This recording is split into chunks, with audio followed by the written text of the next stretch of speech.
Hello, everybody. The Championship promotion race rolls on. Leeds United threw down the gauntlet with a win at Sheffield Wednesday last night. It is now the turn of Ipswich Town to respond or not. They're at Cardiff.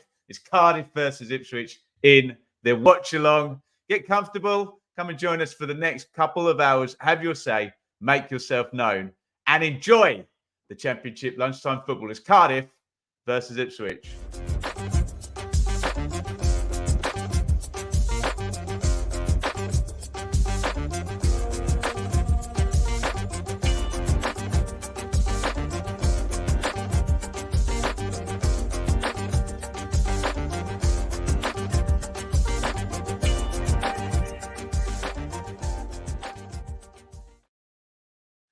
Here we go again then. Round 37 is upon us. When this is all done, we are in single digits for remaining games in the Championship. Leeds and Sheffield Wednesday are already in single digits for remaining games in the Championship because they played out a 2-0 win for Leeds United last night. I think you all know what that meant in terms of the table. This is what's going down in the Championship for the remainder of this round. It's Cardiff Ipswich, obviously, is this early game, which we're covering here on the watch along. Blackburn, Plymouth, Hull, Leicester, Millwall, Birmingham, Norwich, Rotherham, Preston, Stoke, QPR, Borough, Southampton, Sunderland, Watford, Coventry. There's actually 2 games tomorrow as well. We're going to be covering Huddersfield versus West Brom on this here channel. And it's a police fixture there, Bristol City versus Swansea as well. Welcome, everybody. Make yourself known in the chat. We'll get into the comments in just a second. Again, after the success of Tuesday night, we are simulcasting over on the Blue Monday channel as well. If you're watching from over there, welcome. Get involved. Get in the chat. We are also very lucky. We're going to bring in Rich from Blue Monday. He's going to be joining us before kickoff and throughout. Don't worry. We will keep the Benjamin Bloom football channel impartiality going. But remember, Rich is representing Blue Monday. So he does have the freedom to say what the hell he likes. Maybe what I'm thinking at times and don't really feel like I should say. But there we go. We're going to keep it impartial anyway, as we always do. And with that being said, let's have a look at the team news for Cardiff Ipswich.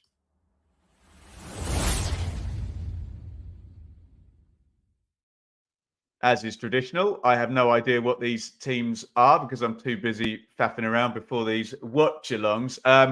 Here are your teams for Cardiff Ipswich. It is Ethan Horvath in goal for Cardiff. You will remember going all the way through the playoff final with Nottingham Forest a couple of years ago before heading off to... Was he on loan from Luton, wasn't he? Yeah.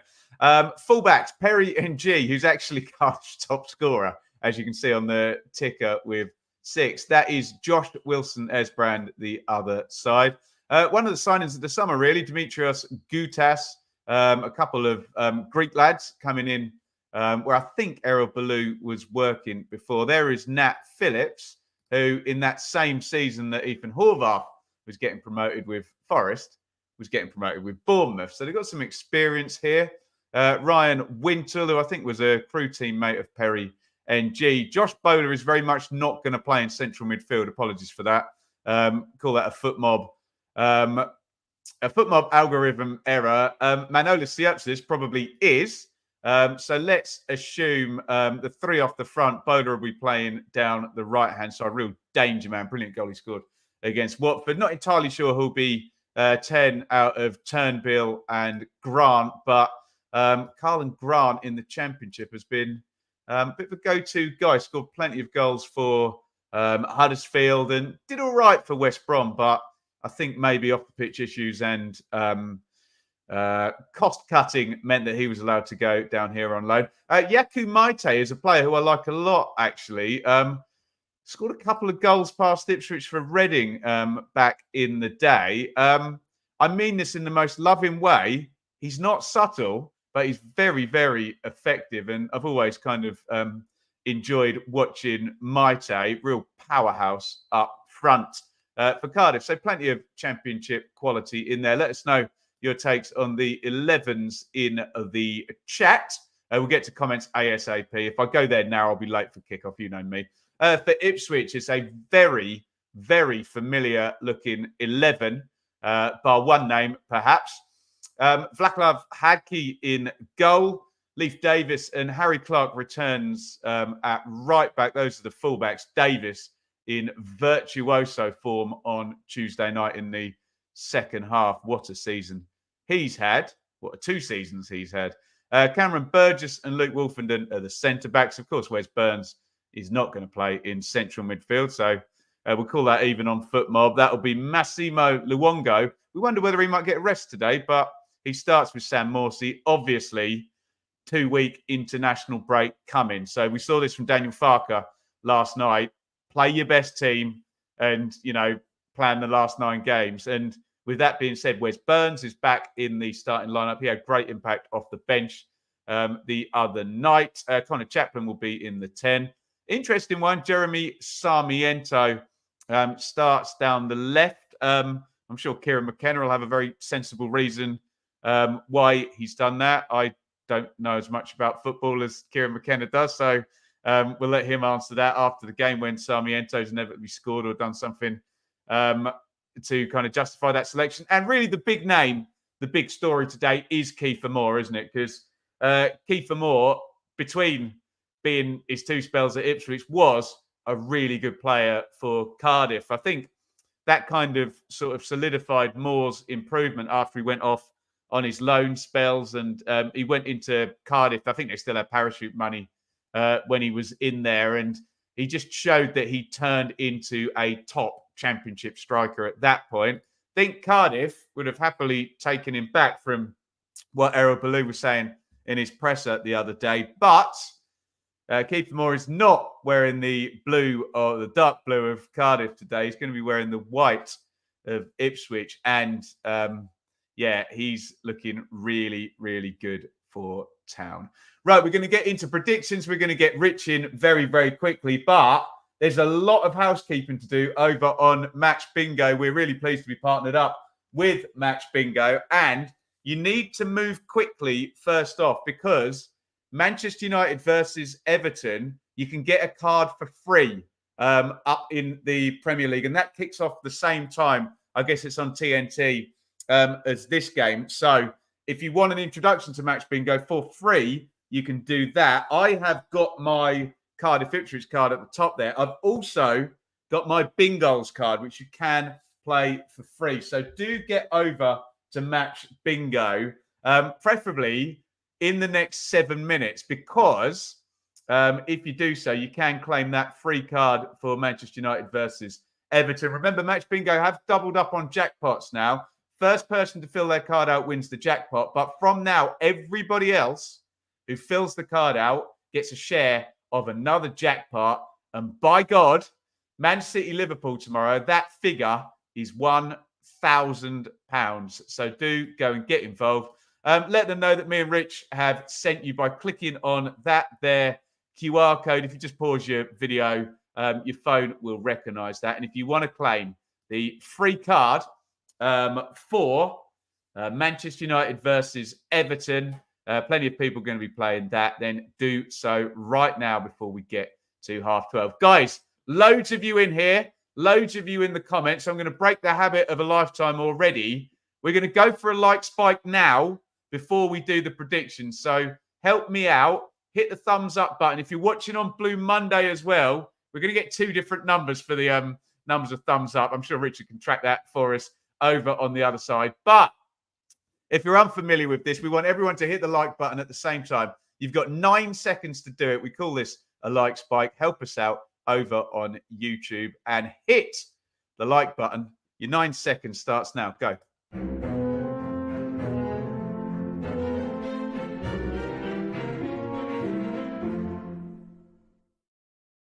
Right, let's bring Richard in as well. Afternoon, Rich. I'm glad you haven't worn colours today. Yeah, I thought I'll toe the line early doors, Ben, for you, and I will try and be a little bit partisan. But on the pre-match show that we do on Blue Monday, we're generally quite even-handed on the opposition. So I've got I've got stuff about Cardiff if you want. I've got stuff about the Suez Canal, whatever you need. I'm also drinking a Beer 52 beer wrapped up in Blue Monday merch. That is outstanding. I'm going to wait for someone to get injured before I plug Beer 52. Else all the comments will say, shut up, plugging stuff, Ben, and tell us about the game. But Rich is obviously my colleague from the Blue Monday podcast, and we're down that channel. Rich, I think probably what we both want to know is how everyone thinks this one is going to go. So let's roll the predictions and we'll get plenty of them. We'll get your take after they come in. Guys, get your predictions in. Help me out so I don't just see a load of binary code here. If you can write the teams in as well, that really helps me out. I know people mock me for that, but all I see is a stream of numbers coming up on my screen, and that can be quite tricky to read. So you've got 16 seconds. I need your match predictions as ever. Use this, not this. Come on, we want to know what your brain is telling you. Get your predictions in for Cardiff versus Ipswich. 16 seconds starts now.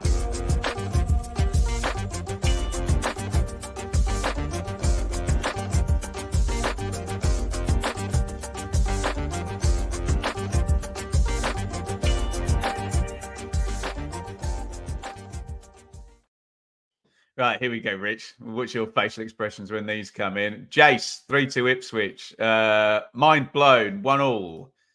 Jeff, 2-1 Ipswich. Mark, Desmond, Diamond, 4-1 Ipswich. Anir, 1-0 Ipswich. Simon, 3-0 Ipswich. Baker Boy. Is this the Blue Monday side of the comments coming in? 3-1 Ipswich. 3-2 Ipswich. 4-3. If I get a 4-3, I'll do something for charity because, although actually, I was knackered after Tuesday night doing that game. God knows what it was like. Rich can tell us in a minute in the stadium. There we go. There's one for Cardiff. 3-1 Cardiff. 2-1 Ipswich. 2-0 Ipswich. 2-1. 2-1. There he is, everybody. Whale is here with his 0-0 prediction, which is guaranteed. There's been no 0-0s for about 6 months now. So we appreciate the work you do for the goal tallies in the Championship. Ball on a plinth, players in the tunnel. Is that referee Langford? Okay, no comment. 2-1 Ipswich, 2-1 Ipswich. 1-0 away win. What else we got? 3-1 Town, 2-1 Ipswich. 1-0 Ipswich. Richard, worryingly, for me as an Ipswich fan and you as an Ipswich fan, the chat is forecasting an away win. What are your thoughts? Yeah, it's too positive, Ben. It's a 12:30 game, and all bets are off on the 12:30 game, if you ask me. We know the Ipswich Town team is open, but they'll score goals. I like a 3-2. I predicted 2-1 on our prediction show, but it's Perry and G's worrying me, Ben, if I'm honest, for Cardiff. It's kind of weird, isn't it? We were talking about this on Thursday night. You stick Perry and G on our right side and Leif Davis on the left. And wow, that's a pretty formidable back line, isn't it? But I think there's enough Cardiff quality there. You know, I like Grant. Yeah. You talked about Mete's history against Ipswich as well. I'm surprised Didier isn't starting. By the way, Rich, did you go to that Reading game? One of the goals he scored in that was like flying overhead left-footed. It was a hell of a goal, wasn't it? When Lambert early on, I think we were down there with Dave, weren't we, our mate Dave? But I just think there's so much jeopardy around the 12:30 game. A long trip for Ipswich, presumably they went down last night, but all that kind of stuff in the white shirt, Ben, as well. I'm adding some narrative in there, but I think on paper Ipswich should have enough, shouldn't they? A team on form, the form team in the division, it just might be quite open, mightn't it? We'll see.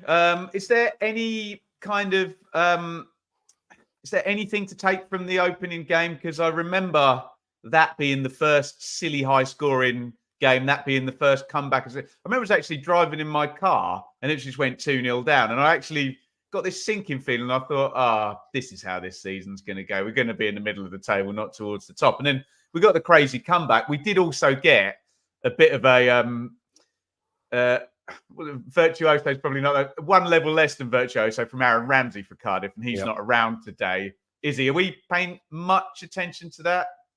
I think, if anything, as Ipswich fans, we pay a lot of credit to Kieran McKenna. He kind of goes through situations and learns from them and has plans generally next time around. I think Errol Ballou learned a lot about his team on that day. 2-0 up, as you said. He made 2 defensive substitutions, brought on, I think, midfielders and defenders, 4 strikers and midfielders. And immediately Ipswich, within 5 minutes, were level and then took the lead in the game, didn't they, through Freddie Ladapo. So I think actually probably Ballou will be ready for us this time around. I don't think he'll make that kind of it's a harsh word, but naive substitutions. I think maybe that little bit of inexperience at that point, and Ipswich were a known quantity as well. But the game was open, and I thought Cardiff were one of the better teams that we've seen, certainly before Ipswich came back into it.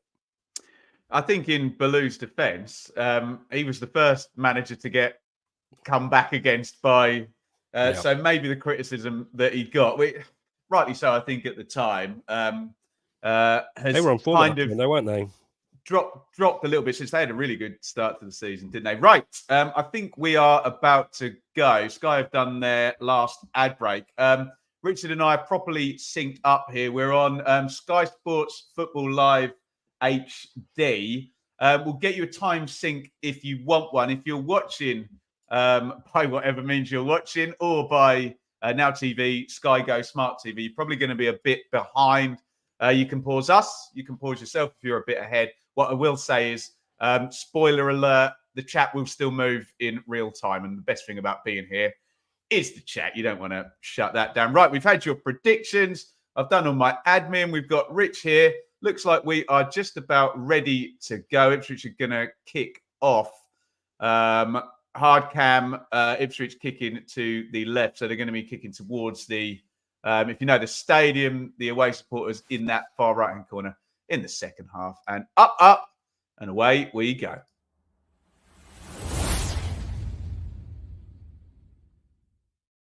Richard, Ipswich concede a lot of early goals, don't they? Not necessarily in away games, though. No, we have got used to this team being a little bit more defensive-minded on the road. Obviously, last week, a 2-0 at Plymouth, and pretty untested. First half was quite even, but Ipswich stepped it up. And yeah, I think you can't afford to be open, and away teams, the home crowds get behind their teams, don't they? We saw that at Birmingham, for example, and we scraped back into that one at the last minute. So yeah, McKenna a bit more pragmatic. That being said, Sarmiento and Burns, Ben, aren't defensive-minded changes, are they? So no. It'd be interesting to see how they fare. Obviously, Burns just back from injury as well. But yeah, I think Ipswich will look to contain possession a little bit more than maybe they do at home as well. They like to draw teams out, don't they? And I think Cardiff a little bit more direct, I think. So I expect Ipswich to sit with the ball with Wolfen and Burgess, I suspect, for the early stages. Morsley's got it in the shotgun, as they would say in the NFL. I'm going to just say a big thank you to Lee, who consistently, about 2 minutes into every single stream, does a super chat. So thank you so much. Lee, you can support via super chat. Just leave some comments and hit the thumbs up. That is good enough for me, but it's very kind indeed. Clark's pinged that one into the channel. Burns takes it down, checks back, just stands on it. Clark, who played the ball initially, comes up and supports him. Morsey crosses right-footed, Moorheads, goalwards. Easy gather for Horvath. Ipswich on top in the first 2 minutes, Rich. Yeah, that Burns in behind move is what worked in the second half at Bristol City. So no surprise for me to see Clark come back in again. A very attacking change from McKenna. Tuanzebe solid. But yeah, Burns and Clark have that interaction, and yeah, that worked straight away, didn't it? Maybe a better quality header there. Difficult under pressure, obviously, keeping more. But yeah, good start for Town. I'll give my normal line. It'd have to be the bastard son of Tim Cahill, Joe Jordan, and Jurgen Klinsmann to score from there. And here, you bloody legend. Thank you, 79p in the super chat. Really, really greatly appreciated. Cardiff need to get a bit of a foothold here. Not managed to get on the ball, but they'll be one of the teams that probably aren't too bothered about ceding possession. That's a nice switch out to Carlin Grant on the left. First touch for him. Stands Burns up. Just going to try and run past him. Runs into traffic, and Morsey comes away with it. Morsey into Moore. Chaplin lets that go. Oh, Harry Clark turns into a tricky winger. Wasn't it? Yeah, and this, the danger for Cardiff really is the set piece danger. A lot of goals from set pieces. Very good. Ipswich are really good at giving away stupid free kicks around their box and corners as well, particularly through the playing out from the back. You'll see Hladky obviously taking the ball short, and opposition fans often go to Ipswich for that. It's known, it's a strategy that we have, but it doesn't always work. Yeah, look out for, I'm sure Rich and Seb are all over this. Look out for Big Gutas as well on those set pieces. Very good indeed. Right, Horvath bowls that one out to aforementioned Gutas. Wilson Esbrand knocks it back. Wilson Esbrand in on loan from Manchester City. I'm sure he's been in some fairly fiery training sessions then. Here he comes down the left-hand side. Clark's turned tail and let Burns take him. Wilson Esbrand keeps on, knocks it into Grant.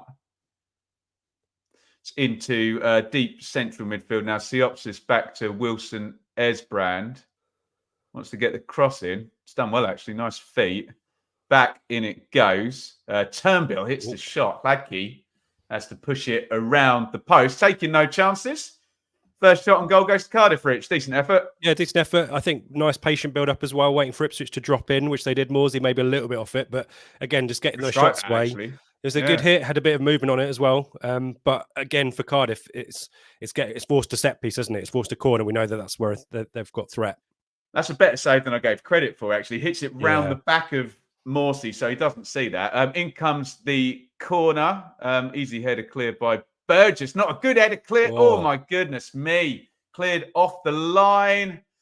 Should have been 1-0 to Cardiff there. It was the second ball from the set play. We'll wait for the replay, but that looked like a huge chance for the Bluebirds. Recycle. Very good punch by Cladkey, 2 hands. Cardiff still keeping the pressure on now. Grant plays that out to Turnbull, who started all this off with the long-range shots. Across the back post. Here's Bowler again. Bowler on the left foot. Davis commits. Blocked out. Really good from Cardiff. This Bowler again goes inside on the left foot for the third time. Headed clear. Ipswich can't get maybe 5 meters away from their own goal here. Cardiff still keeping the pressure on. We'll wait for that replay and we'll get Rich's take. But really did feel like Cardiff should have taken the lead there. Bowler inside again. Turnbull. Siopsis back to Turnbull, pulling the strings. Out it goes.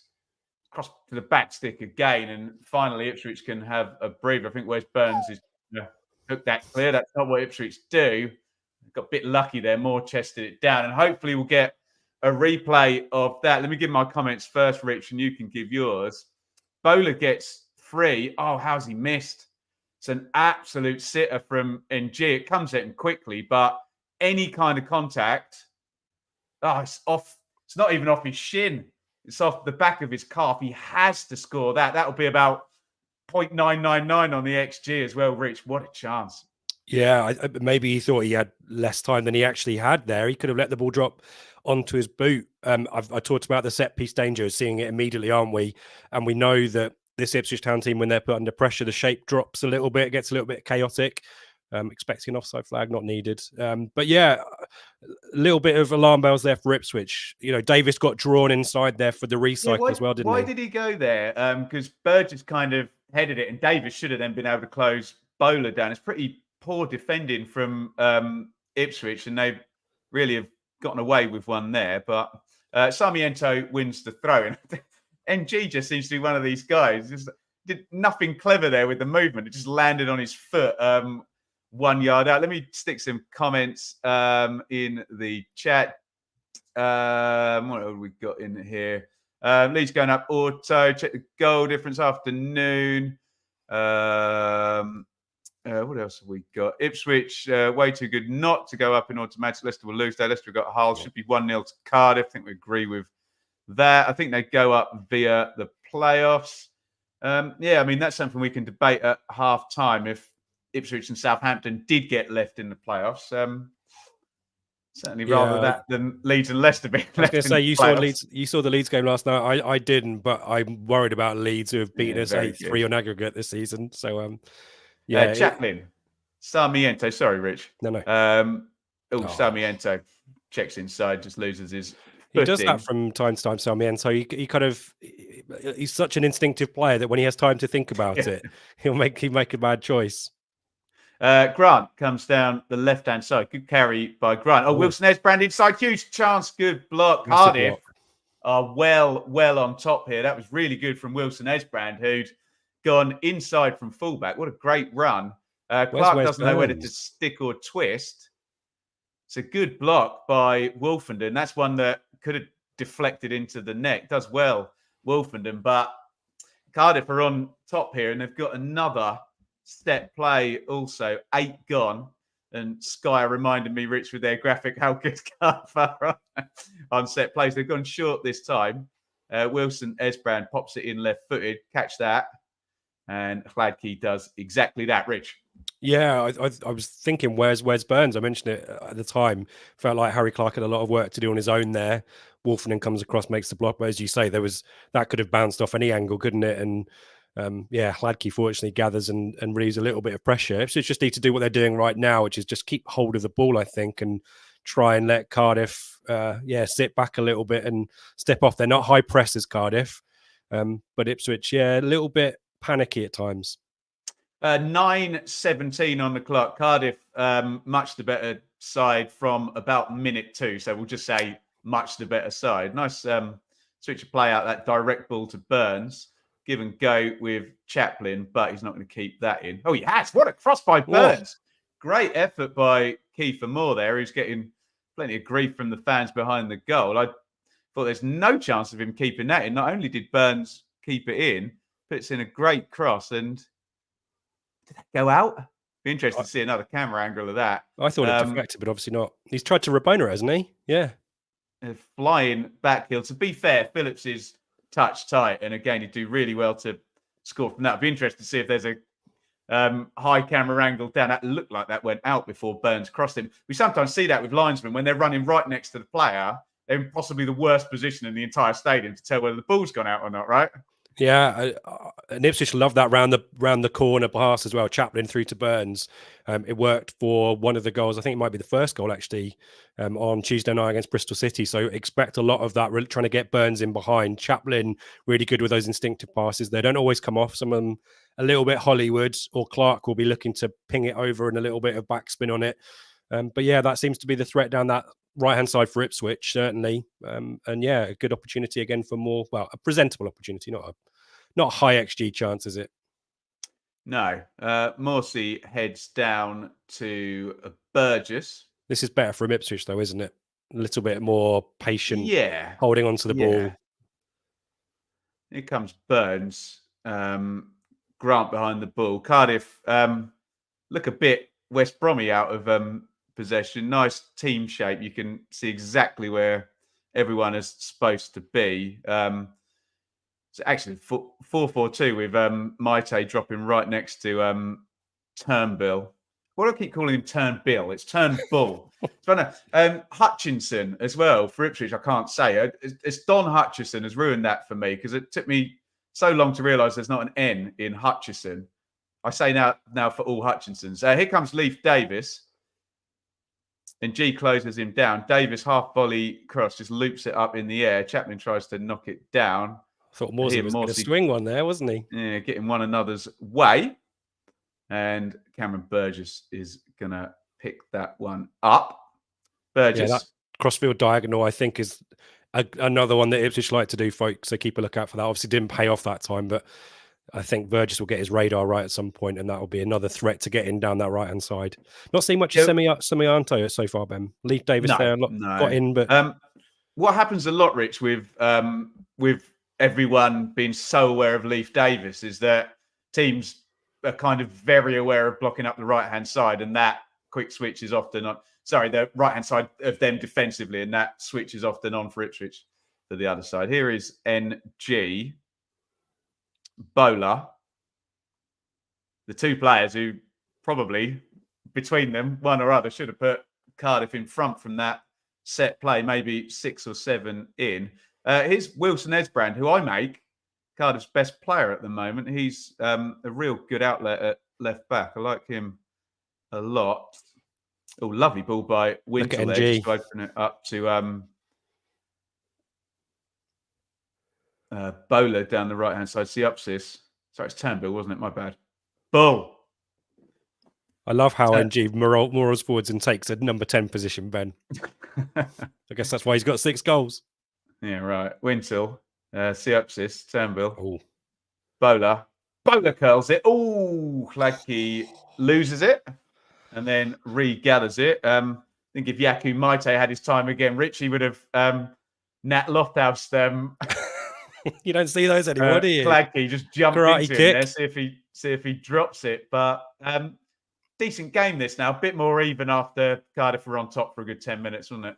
Yeah, and as I said, Cardiff not afraid to have a shot from around the edge of the area as well. And I think they know that Gladkey has got an odd rick in him. We've seen it. Typically more from balls splashing across the penalty area, if we're honest. But yeah, it seems to be a great tactic, not only to test Gladkey, but maybe to force those set pieces, as I keep saying. Quick match bingo update. Apparently, the first line has already gone in the Man United game, and it's not me that's won it, and it's not Lee by the sound of it. 1-0 Kane 2000. Well done to them, whoever they may be. They've just won 25 quid on match bingo. Yeah. I'm supposed to say, please play responsibly, and I haven't said that yet. Please play responsibly. Clark cuts that one out. It's fallen straight back to Turnbull. It's a borderline challenge that from Morsey. He gets the ball, doesn't he? But he does go through the man. Yeah, wait to see a replay of that. Referee Langford's been conspicuously quiet so far, hasn't he? Which can never be a bad thing. Lovely ball down the line. Nice take by Burns as well. Wilson Esbrand wants no part of that. Oh, goodness me. Big 50-50 there. Unfortunately, both players were grown up about it. Here comes Morsey. Morsey sticks that up to the back stick. Good luck winning that. Wilson Esbrand wants no part of that either against Kiefer Moore, but it's headed clear. Nice idea there. Let me just come to you in a sec, Rich. Maite in the channel, 1v1 with Wolfenden. He probably doesn't want to be there. So passive, isn't he? Wolfenden closes up and wins. Maite wins the corner. A couple of things to talk about there. Very deliberate effort to get Kiefer Moore to stand on the fullbacks then, and a little clip in, and then a lovely counter-attack by Cardiff as well, Rich. Yeah, and what I love about that is more, it took the position kind of at the far post, wasn't it? But Chaplin reacted immediately to that as well and got himself in position. The header didn't find him, but that's a good threat for Ipswich. We're just seeing that challenge again. A couple of meaty moments, weren't there?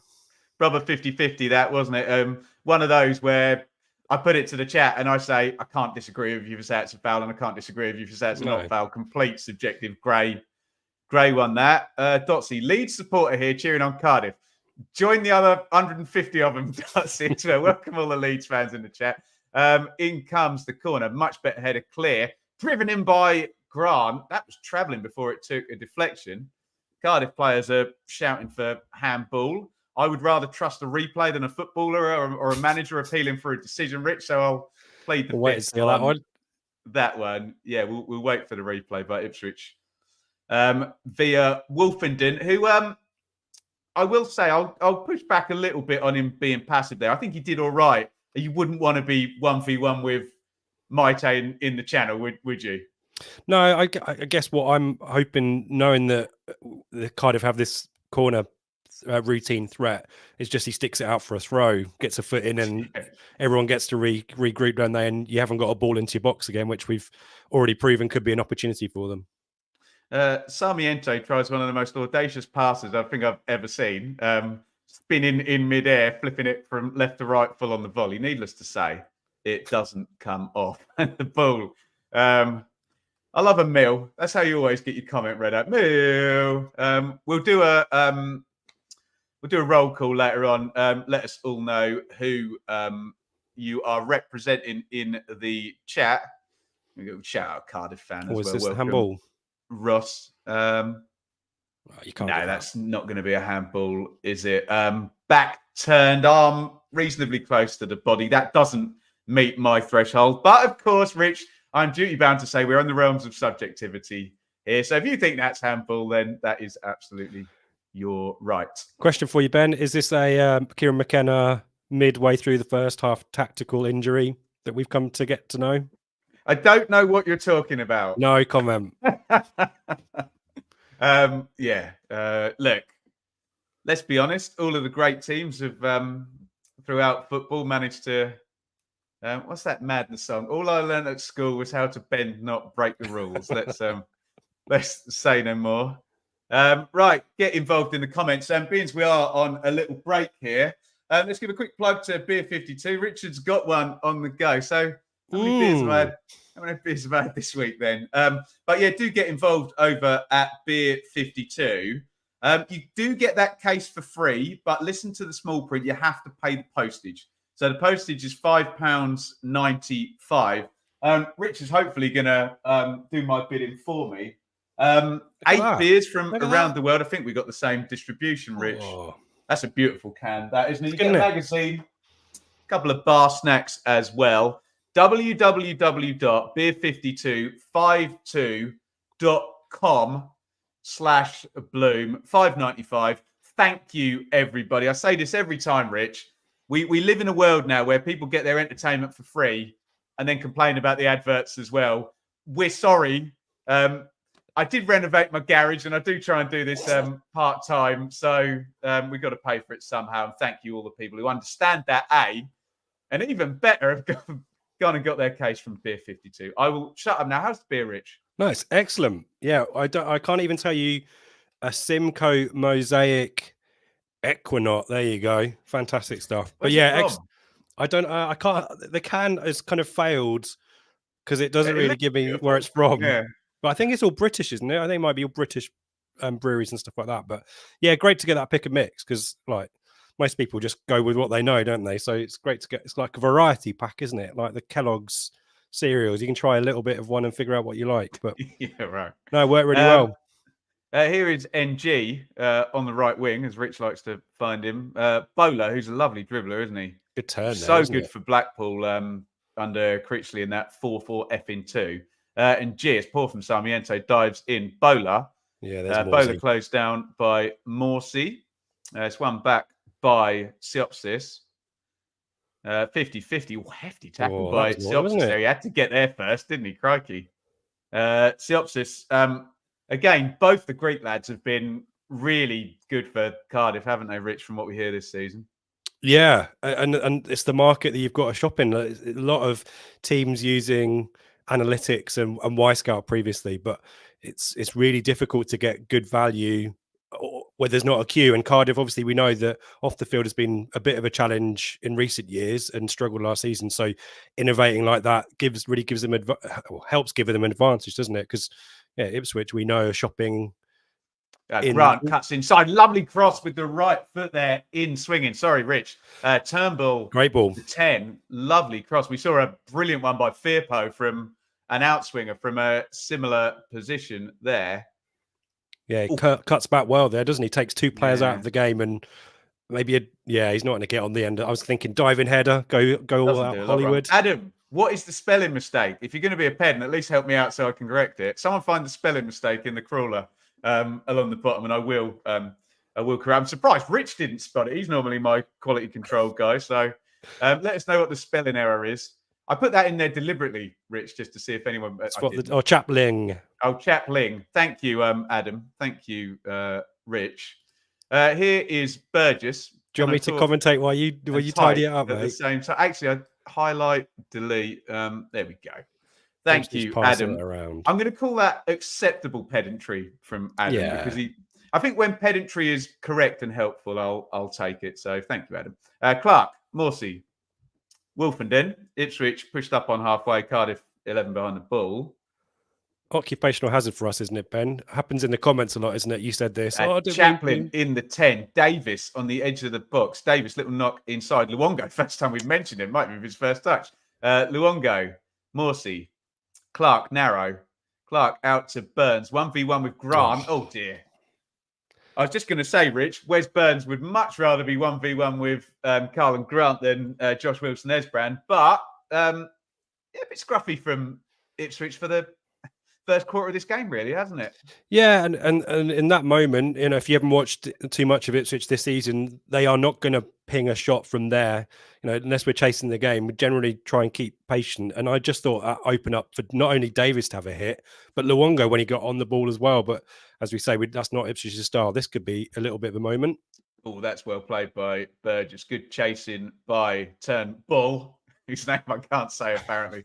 Morsey comes away. Good vertical passing by Morsey. That was in behind actually a decent enough ball that by Chaplin, but Burns just tucked in short. Guys, we are 23 into this one. We are simulcasting on the Benjamin Bloom Football Channel, on the Bloom Monday channel. There are over 500 of you in the stream now, which we are absolutely thrilled to say thank you for joining us. Do hit the like button as well. We're just fans like the rest of you. We're not going to say anything smarter than you're going to say in the chat. So keep the chat coming.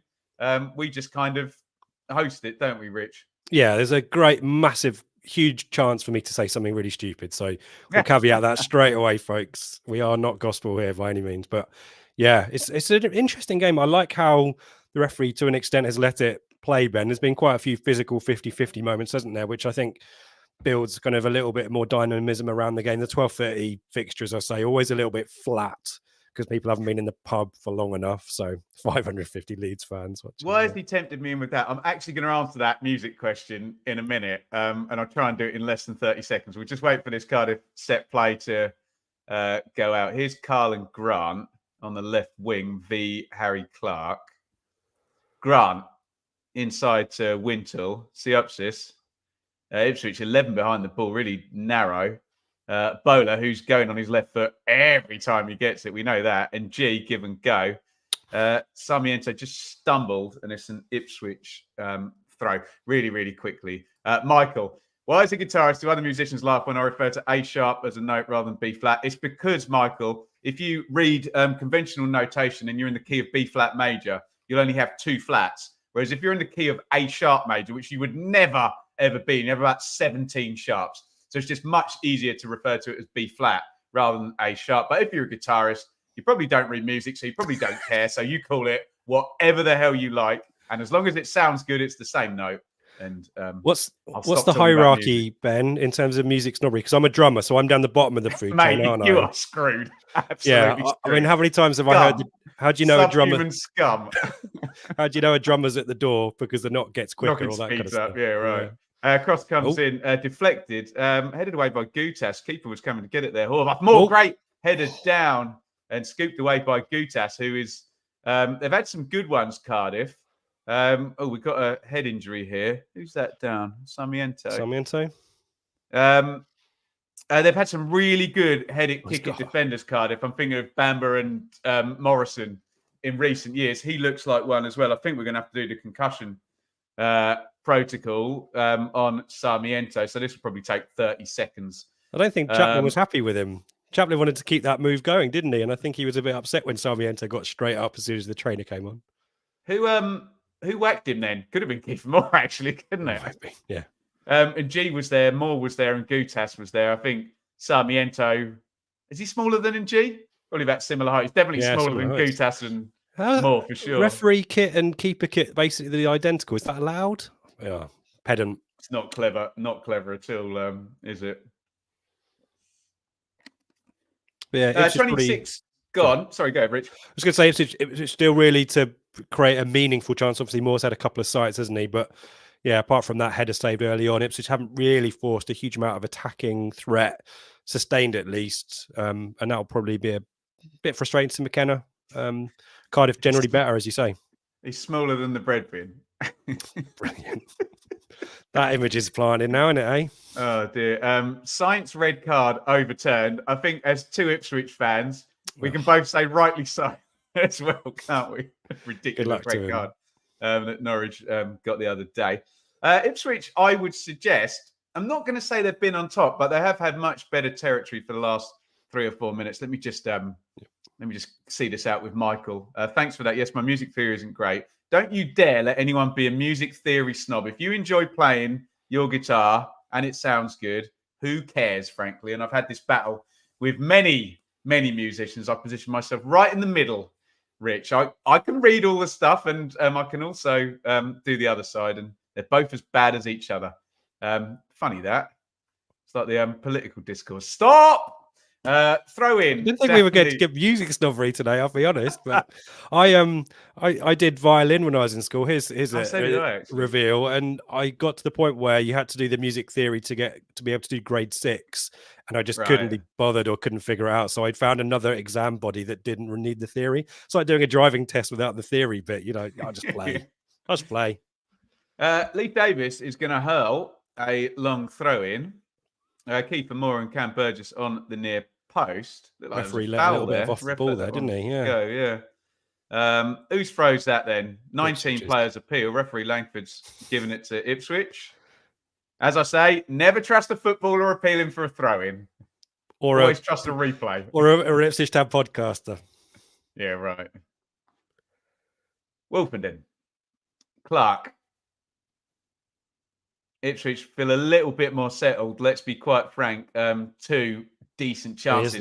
There's the ball inside to Burns. Burns, first time cross back stick. Davis arriving. I think it's gone out, I think. That karma for the one 5 minutes ago?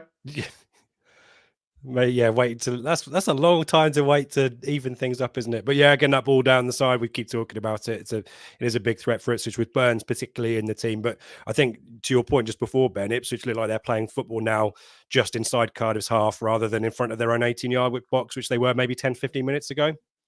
They've weathered that storm, haven't they? It's such a strange thing that Ipswich are kind of more durable away from home. Cardiff would have taken the lead if this game was at Portman Road, wouldn't they? It just feels like that's how the season's gone. After 2 minutes, yeah.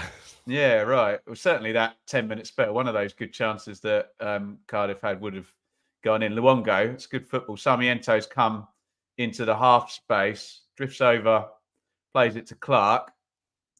We've seen these patterns a million times. Left winger goes narrow, fullback goes narrow the other side. Moore, excellent play by Moore there. 3 players on him, didn't he? Holding that up. Moore again, trying to draw a foul. Really good with his feet there from Moore. Doesn't get the foul in the end. And Morsey flies in there. That's what Morsey does. Yeah. I think Moore was a bit unlucky then, wasn't he? The big men never get the fouls, do they? There's like an arm round there as well, but... To be fair, Phillips does really well. He never obstructs it, does he? And he just puts it away with his knee and lets Moore... Did he penalise Moore there rather than Morsey? Yeah, I think so, for going down on top of Phillips. It's a long way. I think I'd probably make him right just. But... gravity always wins. Who said that? There we go. Pete, still got about 46 minutes until we get out of second game. There you go. I think the trouble for Cardiff is they're not a renowned pressing team, are they? And I think they probably got early joy and thought we could get at this Ipswich team. But because it's not in their DNA, maybe it's free kick here. Maite draws the foul. Don't really know whether to stick with it and maybe get tired out, which other teams have done. And it happened at Plymouth last week, or whether to stick back to more of their kind of traditional strategy. But yeah, this will be a big opportunity for them. Maite doing well, isn't he? Yeah, they have not coped. It's not normally been Maite. I mean, he has tended to want to go left rather than right, hasn't he? But that little trio, Wilson, Esbrand, Grant and Maite against Burns and Clark, look the better of it. Dave, I can see your super chat. We'll go to it after this set play, which is a dangerous one. Wilson Esbrand is there as the left foot taker. Who's the right foot for the in-swinger? Is it Turnbull? Yeah. Favours a right footer, I think, Rich, doesn't it, this one? Yeah, penalty. I wonder, I was going to say penalty spot for it, but I wonder whether they might play it a little bit deep and look for bowler again. Let's have a look. Mate's in there. Gutas is in there, but look out for NG as well.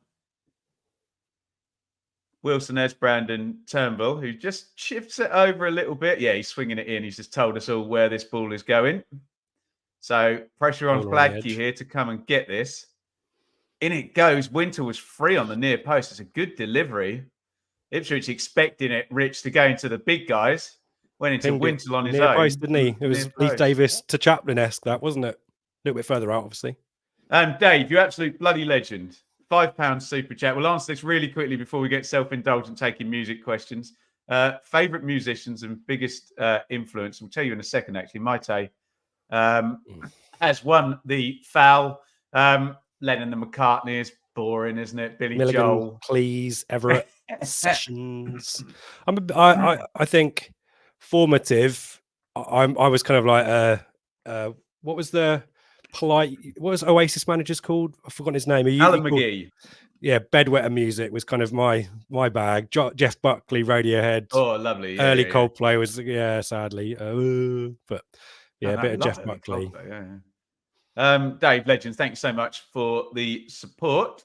And G, with a hanging cross to the back stick, which Hladky sees all the way and grabs it. Louise, it's me versus you. I'm perfectly impartial, but you're allowed to be behind Cardiff. Bedwetter. Yeah.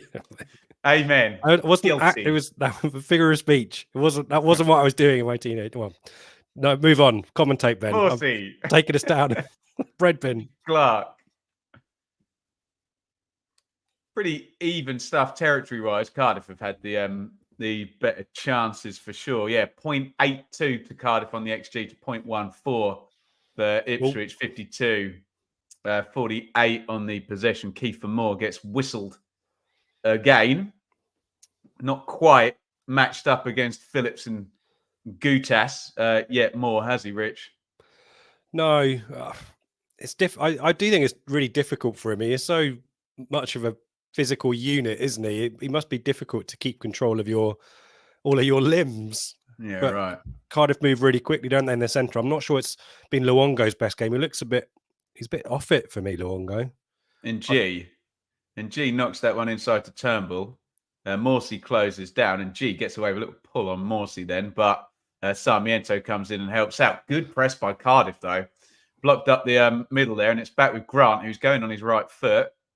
Esbrand, no, he's not. Crosses in left-footed. What do I know? And Sarmiento's really poor from Sarmiento. Heaps of pressure back on Ipswich. I know they're told not to hoof it, but time and a place. Wintle and G really narrow. And G sticks a pretty poor cross in. Headed straight back out. Cardiff keep the pressure on. This is really good from the Bluebirds, Rich.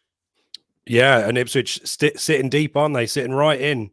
Very tight, compact. But Cardiff seeming to find plays to play through in these little triangles, working really well. The midfield two, Morsey, Luongo, aren't getting tight at all. And yeah, really big opportunity this for Cardiff to get in front if they can maintain this.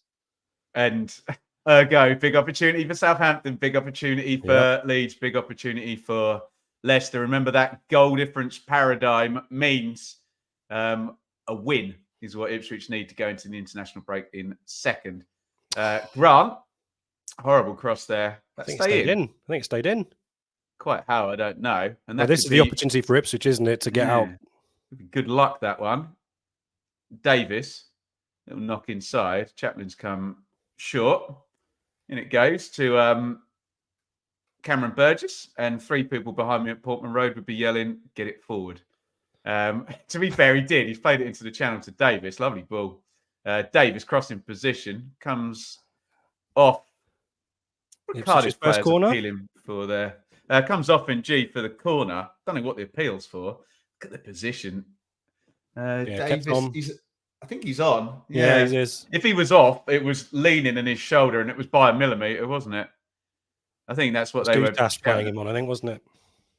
Really tight, wasn't it? But his feet were onside.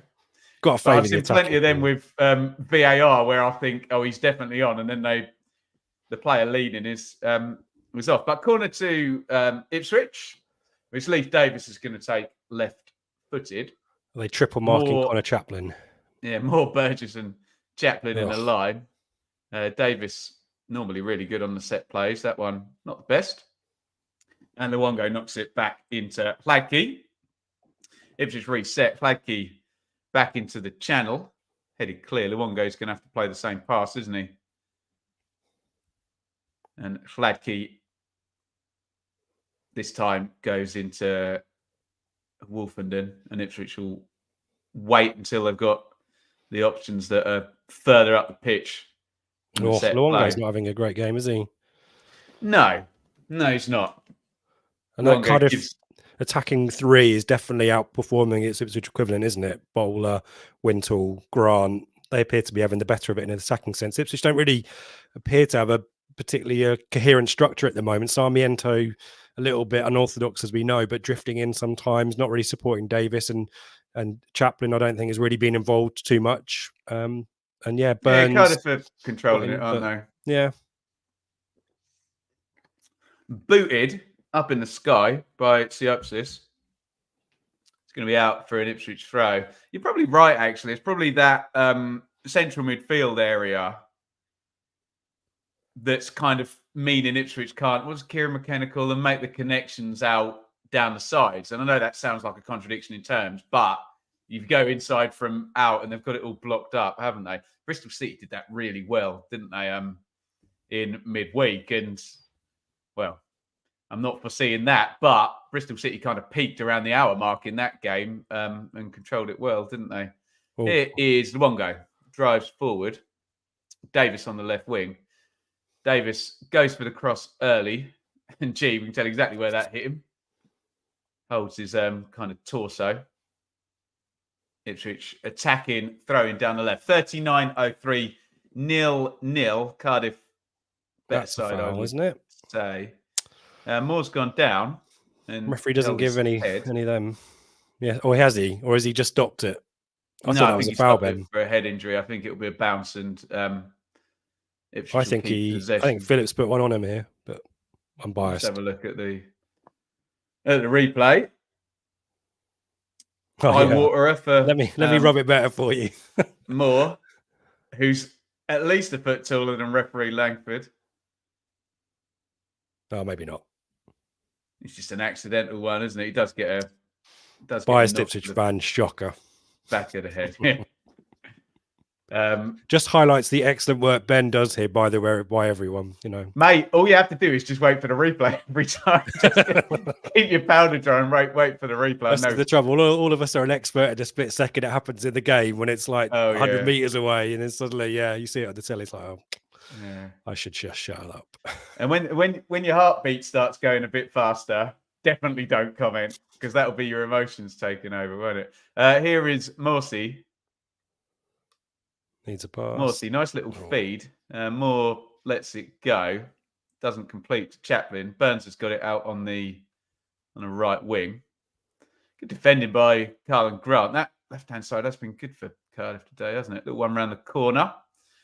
Ipswich patient back into Clark. They're going to want to switch sides here, aren't they? Cardiff strong defensively, have been since Ballou arrived.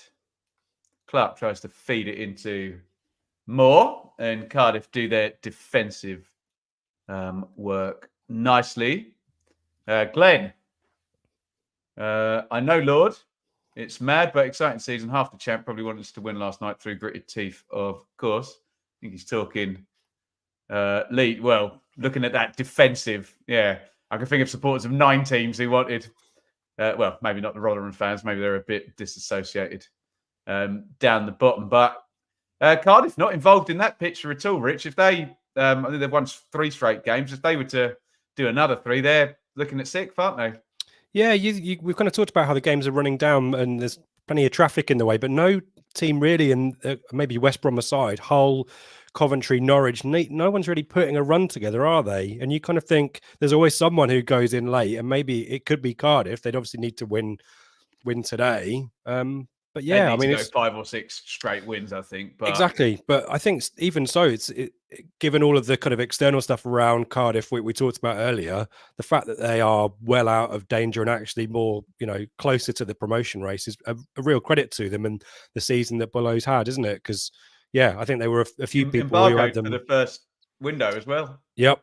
Yeah. And big signings who've missed big chunks of the season. Obviously, Ramsey, I think, might be on co-coms today, but he scored 3 goals in 6 appearances and has hardly played since. And you kind of think if you'd kept him fit for half the season, then maybe they've had a chance. Just too streaky, Ben, aren't they? And I guess those kind of teams generally, if they've got good quality players, will win more matches than they lose. But it's getting draws when you should.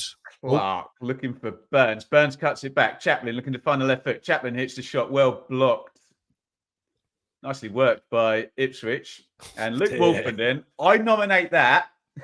That's probably my favourite shot of anyone in the championship. I put it to you that I could do better than that. I'm going to put it out there. I'm going to get out there. Unbelievable scenes. We'll never get to see that again because Sky won't show. It's good block by Wintle, isn't it? Chaplin doesn't do a lot wrong. Wintle's having a great game. Yeah, he's just sitting there screening, isn't it? Nice nice gig. They do play two orthodox holders, don't they, with Wintle and Siopsis, which is probably why they're good defensively. But I'm not by any means saying Cardiff are sitting in. They're absolutely not done that at all, have they? I think Ipswich probably had the better of it the last 5, but again, no real saves for keeper to make, is it? I think that's probably generally the story for Ipswich, actually. It's not like chance after chance after chance. Ipswich build momentum, and then make the breakthrough, don't they? Here's an opportunity for Cardiff to press. Can Ipswich play out? Probably. Wolfenden Standard. Clark, relax. Just chill out. Go forward. Here is Cladkey, goes in long to Moore, and Phillips has played him well. Yeah, he's generally had the better of him, hasn't he? Yeah. Luongo. Oh, lovely ball by Luongo. Moore, switch of play. What a pass that is. Davis, heavy touch inside. It's a bit unlucky there. And he's now got Josh Bowler ahead of him. Good cover from Luongo. Yeah, Bowler comes inside on the left foot. Well struck, Wolfenden. Someone's got to gift that one out. Haven't they? It happens to the best of us, doesn't it? Just off balance, and maybe the worst shot you'll ever see, even if you watch 100 football games a year, which I'm sure we all do in most of the chat. I think he was trying to make a pass, wasn't he, Ben? He was trying to get it back out to Burns. That's what I'd say. You've got to love it. Here is Morsey, inside right position. Morsey cuts it back. Nice idea. Not entirely sure to whom. Referee doing a good job of blocking Cardiff there, wasn't he? Into the channel it goes for Grant to chase. And Grant does well, actually. He forces a throw. Now, I'll say what I said last night. Fair play to the football authorities that players don't kick the ball away anymore. So Barry Bannon last night, who stopped himself. Cameron Burgess last season would have kicked that one just past the little ball boy down the line and saved his team. Oh, dear. But no one does it anymore. Wilson Esbrand, curse of the commentator there. We've been praising him all half. Unforced error. By the way, sorry, guys, we're into 2 minutes stoppage time, of which we have played 35 seconds. So we've got a minimum of 90 seconds. Famous last words from me last night. I said, this is the last phase of play. Referee played another one, and Patrick Bamford scored. Poor header out. Here is Luongo. Luongo to Sarmiento. Nice turn by Sarmiento. Good block. Surely he can pick that one up. What is Langford signalling? Yeah, it wasn't a back pass, was it? And 1 minute minimum stoppage time to go, Rich. Yeah, it's been an interesting game, probably lacking in the quality maybe that you'd expect of teams up certainly from Ipswich's perspective, I think you'd expect a bit more quality. But Cardiff played it really well, I think, and another opportunity here. Grant always come inside, outside, left foot chance. Crikey. And they had their 2 best chances of the half in the first 10 minutes. That's probably the 3rd best chance, isn't it, Rich? Do you want to take the replay? Yeah. Picks it up just outside. Yeah. I'm just trying to look at the Ipswich defending there. He's done really well. He's realised that Ipswich players can't commit. Taking it into the box. I thought Clark was really... There was a moment there where you think he might give away a penalty. He might dangle a foot there and Grant goes down. Good hit, but just angles it wrong, didn't he? Hit it probably too hard, perhaps. But yeah, these moments keep falling for Cardiff, which is why you can't say Ipswich have been the better team overall. I think it's been pretty even. I think territory-wise, Ipswich have had the better of it. A couple of sites here and there, but generally, I don't think they've got their game their fluid best that we know. And McKenna doesn't look happy, does he, walking down the tunnel there? Wow. No, he's in a strop, isn't he? Rich, death taxes and Mrs. Nuts respecting footballers with long hair. You love to see it. Guys, can't comment. Half time. Get your questions in on the game. We'll go full Q&A at half time. It's so much easier doing this when I only have to say half the amount of words. Normally my throat's gone by about this point. Let me do the numbers, Rich, and I'll give my take on the first half. I'll do the numbers first, actually, just to give myself a bit of a clue. But I think I know what my eyes saw. Get your comments in, get your questions in. So 55-45 on the possession in Ipswich's favour. Not sure that was in many dangerous areas, though. 0.93 in terms of Cardiff. Let me just click on that one. Wow, 0.64 of that from Perry NG's chance, which, if he got any decent connection on rather than it being on his calf, was just a guaranteed goal. I know there's no such thing as a guaranteed goal. You football data nerd heads will tell me, but that was as good as 10 shots to 4 in Cardiff's favour, 4 shots to 1 on target. Quite how NG's chance has not gone down as a big chance, I do not know, but blame the algorithm. Let's not get into that. So, Rich, my eyes told me over the course of the half, Cardiff were the better side, controlled it nicely. Good threat down both sides. 2 good chances, the one from Wilson Esbrand as well as the one from NG, well blocked inside the first 10 minutes. I thought it was a bit more tit for tat for the remainder of the half, but I still think Cardiff edged it for the last 35. Ipswich, not really looking themselves, not really getting the... hate using these buzzwords that McKenna uses because it sounds like I think I know what I'm talking about when I don't. Not really getting the connections through the pitch. 0-0, reasonably fair. 1-0 Cardiff wouldn't have been unfair. What's your take? Get your takes and questions in the comments, guys. Yeah, the stats, the eye test and the stats kind of marry up, don't they? I totally agree with you. I think I can see why McKenna's not happy walking out, storming down the tunnel. I think they'll be ready for some changes there. We saw Ipswich make a quadruple substitution at 60 minutes Tuesday night. You kind of think at the moment that kind of situation isn't too far off. I think central midfield is definitely being won by Cardiff. I think that makes a massive difference. I think Cardiff's attacking midfield 3, Grant, Wintle and Bowler are definitely the better than the Ipswich 3. As you said, the connection's not really there. We always worry that Sarmiento is maybe more of a finisher than a starter, and I've not seen any different evidence to challenge that hypothesis. So, yeah, Ipswich want to get Kiefer more in the game, but he's been managed pretty well as well. And so I think Kieran McKenna's right to probably think that his team need to do better. I think Cardiff, as you say, have edged it, but for NG not getting hold of that bouncing ball in that corner, I mean, as we said, we know Cardiff are dangerous in set pieces. Cardiff Sky put that up on the screen as well. Ipswich maybe have got away with one there. And a great stat that I found for the pre-match show, Cardiff, when they take the lead at home, generally go on to win the match as well. So the first goal today could be really crucial. West Bromwich, didn't I? Yeah, it's ridiculous. I think 8 times that. Similarly, they're not good at coming back either. We talked about their form over the course of the season and how they're quite streaky. It's generally win or bust for Cardiff. But the 11 times they've taken the lead at home, they've only lost once and won 8. And so if I'm Ipswich Town, I'm thinking, wow, we've got to really start here. And for the first minute, got in behind through Burns, didn't we? And I say we as Ipswich, apologies, I'm going to be a bit more partisan than Ben. But after that, I think Cardiff had the better of it. So I've got to click on this comment. Can anyone read "My palms are sweaty" without starting to do that Eminem? His palms are sweaty, knees weak, arms are weak, heavy. Lumps. Yeah. Can anybody in the chat? Can anybody do that whole rap? There's various ones I can do, but it's not that. We'll give you the link and we'll bring you in if anyone can do the whole 8 Mile rap. Let me just get your comments in. I promise I'm going to read them out, but. Let's just check in what's going on Match Bingo. It is Manchester United 2, Everton 0 in the free game.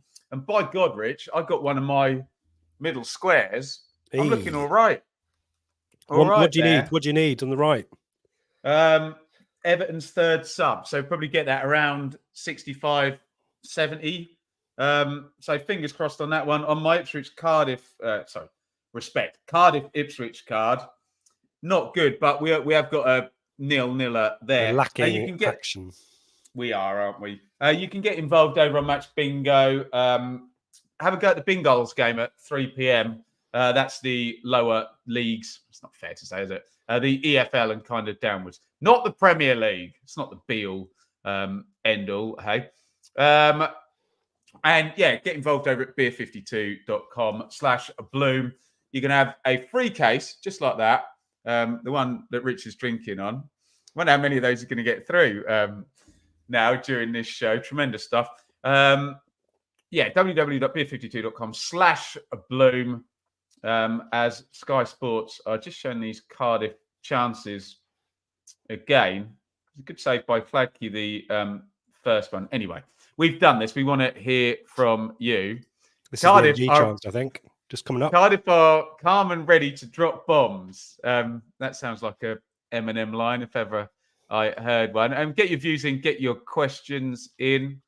I thought I saw a comment from someone saying it looked, I guess from an Ipswich persuasion, that very similar to the start of the Plymouth game last week. It was very even at half-time. Ipswich probably not having too many chances.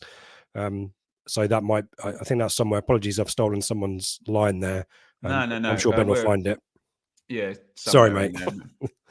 I'm not going to find it. There's someone out there said something really hundreds of messages in there. Right, let's read some of these out. Divano. Foxes, Ipswich, playoffs, Leeds, Saints, West Brom, Hull. Final, Leeds, West Brom. There you go. He's got it all mapped out. Should we stop? I'll take it. That's it. I'll take it. It's done. Let's all go home. I'll go and walk the dog. Louis or Lewis, whichever way around. Ipswich with no link-up play, especially down the left. Expect to see Broadhead sooner. Is Broadhead on the bench? I didn't even realise. Yeah. Sorry, let me just quickly do the benches. I didn't do them, which might inform some questions and comments for Bluebirds, Cardiff, O'Dowda, Ashford, Jeju as well, another handful striker. Collins, Rules, Romeo, Turner, Tanner, Colwell, he's a tricky customer as well, isn't he? For Ipswich, Al Hamadi, Tuan Zabi, Walton Taylor, Jackson, Travis Harness, Broadhead, Hutchinson. I will say those two names louder than all the others for obvious reasons. There you go. There's a question, Glenn. I can't comment too much about the Plymouth game because I wasn't there. But from what Joe Fair said on the Blue Monday podcast, the answer is yes. Did you go, Rich? You did, yeah, I did. Yeah. No, there you go. Right. Let's read some more questions. I wanted to just put that out. That's probably one for the chat. Who's the best player in the Championship this season? I think the highest valued one is probably Dewsbury Hall or Ruter. Possibly in terms of if someone was sold tomorrow. It's difficult, isn't it? With the three parachute teams, obviously got all the highest valued players that you'd list. But I think the one to really bring out is Whittaker, isn't it? Because he come up from League One and he's one that would go for an absolute fortune as well. So I think he deserves a mention. I'll chuck Lee Davis in there as well, Ben, only because of the assist. Yeah, he's worth a lot of money. Biased Ipswich fan here. There you go. He's answered it for us. Easy, Ben Bloom. Remember seeing you in the Just Joe show. Yeah. I'm sure Joe's watching this with his Cardiff shirt on, isn't he? But there you go. Ben, how do you remain so impartial? Professionalism is, and that is what I'm looking for. How do you remain so down to earth as well, Ben? Dempsey Doe. What about Southampton in all this promotion equation? How they? Well, let me ask Rich, actually. That fixture that's really unlucky. I know there's more important things when there's literally a building burning down next to Southampton's stadium. So I say this with the understanding that football fans are idiots. And the first thing they think when they see a burning building is everybody safe? I hope that's not someone's business going up in flames there. But if their game gets postponed, when are they going to reschedule it? And obviously, they've now put in that Leicester game for Southampton. I think, all things considered, bring the table up, Rich, real quickly. I think the fixtures now kind of make Southampton a proper outsider, really. And I mean, if you look at that freeze frame on the table, if you've added the point on for Ipswich, even though they've got 2 games in hand with the fixture congestion, I'll tell you what, it'd be standing ovation if Southampton come through now and go on a run, beat Leicester, because you think they're going to have to basically score 4 points against Leicester and Leeds in the final 3 games of the season now, aren't they? Yeah, and that last, we keep talking about that last game of the season. If they are in contention to win something at Leeds, that's such a massive game. But you're right. I think that we've debated on our podcast and whether it's true or not. I think the general thought is that this stuff evens itself out over the course of the season. But Southampton, along with the other 2 relegated sides, maybe not used to the 3-game week kind of situation in the 46 games. Southampton have got a really challenging April, haven't they? Let's be honest. Some of the fixtures maybe look a little bit better than maybe they did a few weeks ago. Middlesbrough at home maybe isn't as fearsome as it. Yeah, it's on Beer 52. Joker Chaos. That's what he's on. Do you know what I'm on? And I'll take sponsorship from Jake Mann's Honey and Lennon soothing menthol lozenge. Carry on, Rich. Get your subscription box for them sorted. But yeah, I mean, there is some Coventry at home in there. Cardiff away. Obviously, we'll see how Cardiff get on. But the games aren't that tough. There's just so many of them, and I think that's the trouble. When teams are getting ahead of you with the points, and you've got to catch up, there's always the psychology there. But Southampton have got great quality. I just think probably less fundamentals in terms of being able to just grind out results like Leicester haven't got maybe the abundance don't of have attacking. Daniel Farker, do they? In The abundance of attacking quality that Leeds have, and maybe just the utter chaos that Ipswich have, and the momentum that Ipswich have, and probably that's the reason that maybe they'll fall short. But you wouldn't be surprised if they finish third rather than fourth. But they've got a lot of work to do.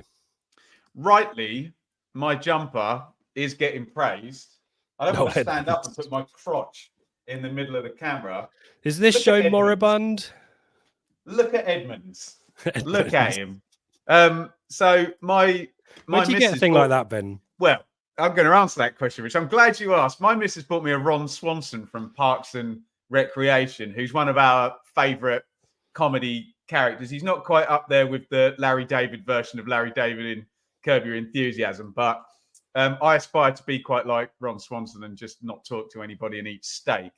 But so she said, "Do you want another jumper?" And I said, "You choose me one." And it was half ironic. The Noel Edmonds said, "But look at him. Look at him." House Party was banging back in the day. Noel's House Party. You can't knock it. That was massive. You cannot deny. Only 4 channels on. If you're my age, you definitely watch Noel's House Party. You did, because that's what everyone. And Telly Addicts. A cross between Noel's House Party and Telly Addicts. But I tell you what. And I'll sound like an attention seeker, but if you wear your hair like this, you get used to people kind of staring at you and making comments. So I kind of just enjoy the trigger factor of just watching people's reactions to a Noel Edmonds jumper. Swap shot, there you go. Nice. Mark goes back a bit further than us. Luke, if second and third, my favourite topic, Rich. If second and third are up for grabs on the last game, I don't like the chances for the loser of that game in the playoffs. I do, Luke, because they're going to be by far the best teams in the playoffs. But no, you make a fair point, Luke. I wanted Ben to use the L word. Sorry, I banged my microphone now. Ben, lottery. Go watch Blue Monday from a few weeks for Ben's views on the playoffs. It's brilliant. Don't call it a lottery, yeah. But this season, you would expect third and fourth to play each other in the final. But you never know. We do get surprises in the playoffs, which is very different than it being a lottery and everyone having an equal chance of winning and there being a random chance. So you can get surprises in the playoffs, but you would fully expect whoever, if it's Leicester and Leeds first and second, you'd expect Ipswich and Southampton in the final, which is what the table looks like now. I'm not saying that's a guarantee, but could well happen. Any more? Someone's in the chat Lee in the chat has met Noel Edmonds, but you got to put that up there. At the Aston Martin factory. That is so good. Lee, that is so Partridge. That's comment of the day so far from Lee. Well done, Lee. Absolutely love that. There you go. Let's do a halftime roll call. We've got time. We said we wanted to do this. There's loads of you in the chat. I know this is going to go Leeds. But all I want you to do is type the name. So I'm just staring into Joby McAnuff's eyes again. He's got me again. Lovely human being. Type the name of the team you support in, nothing else, and we'll give as many of your teams a shout out as we can. You've got 15 seconds to do that. Go!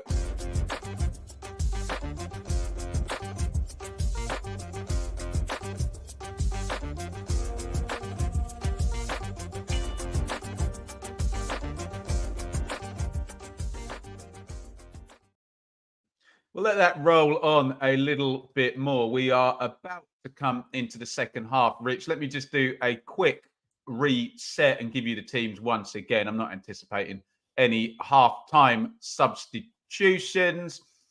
So for Cardiff, Horvath and G. Phillips, Gutas, Wilson, Esbrand, Teopsis, Wintle, Bowler, Turnbull, Grant and Maite. For Ipswich, Sladke, Clark, Wolfen and Burgess, Davis, Morsi, Luongo, Burns, Chapman, Sarmiento and Kiefer Moore.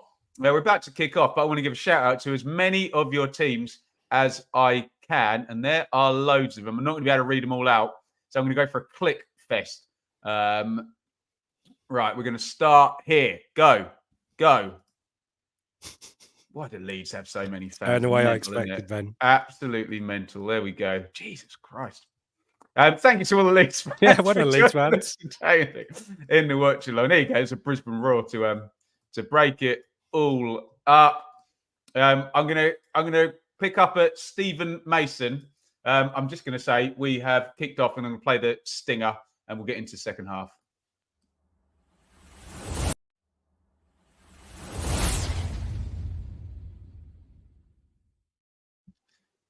You had the team news, and now you've had the kickoff, so both were kind of semi-relevant as I clicked the wrong button. Cardiff 0, Ipswich 0. I do want to give a shout out to all your teams. So let me pick this right up. There we go. Celtic, Birmingham, Cardiff, QPR, Leeds, Norwich, Leeds, Swansea, Leeds, Ipswich. I'm going to click from Rafe Rovers. That's tremendous.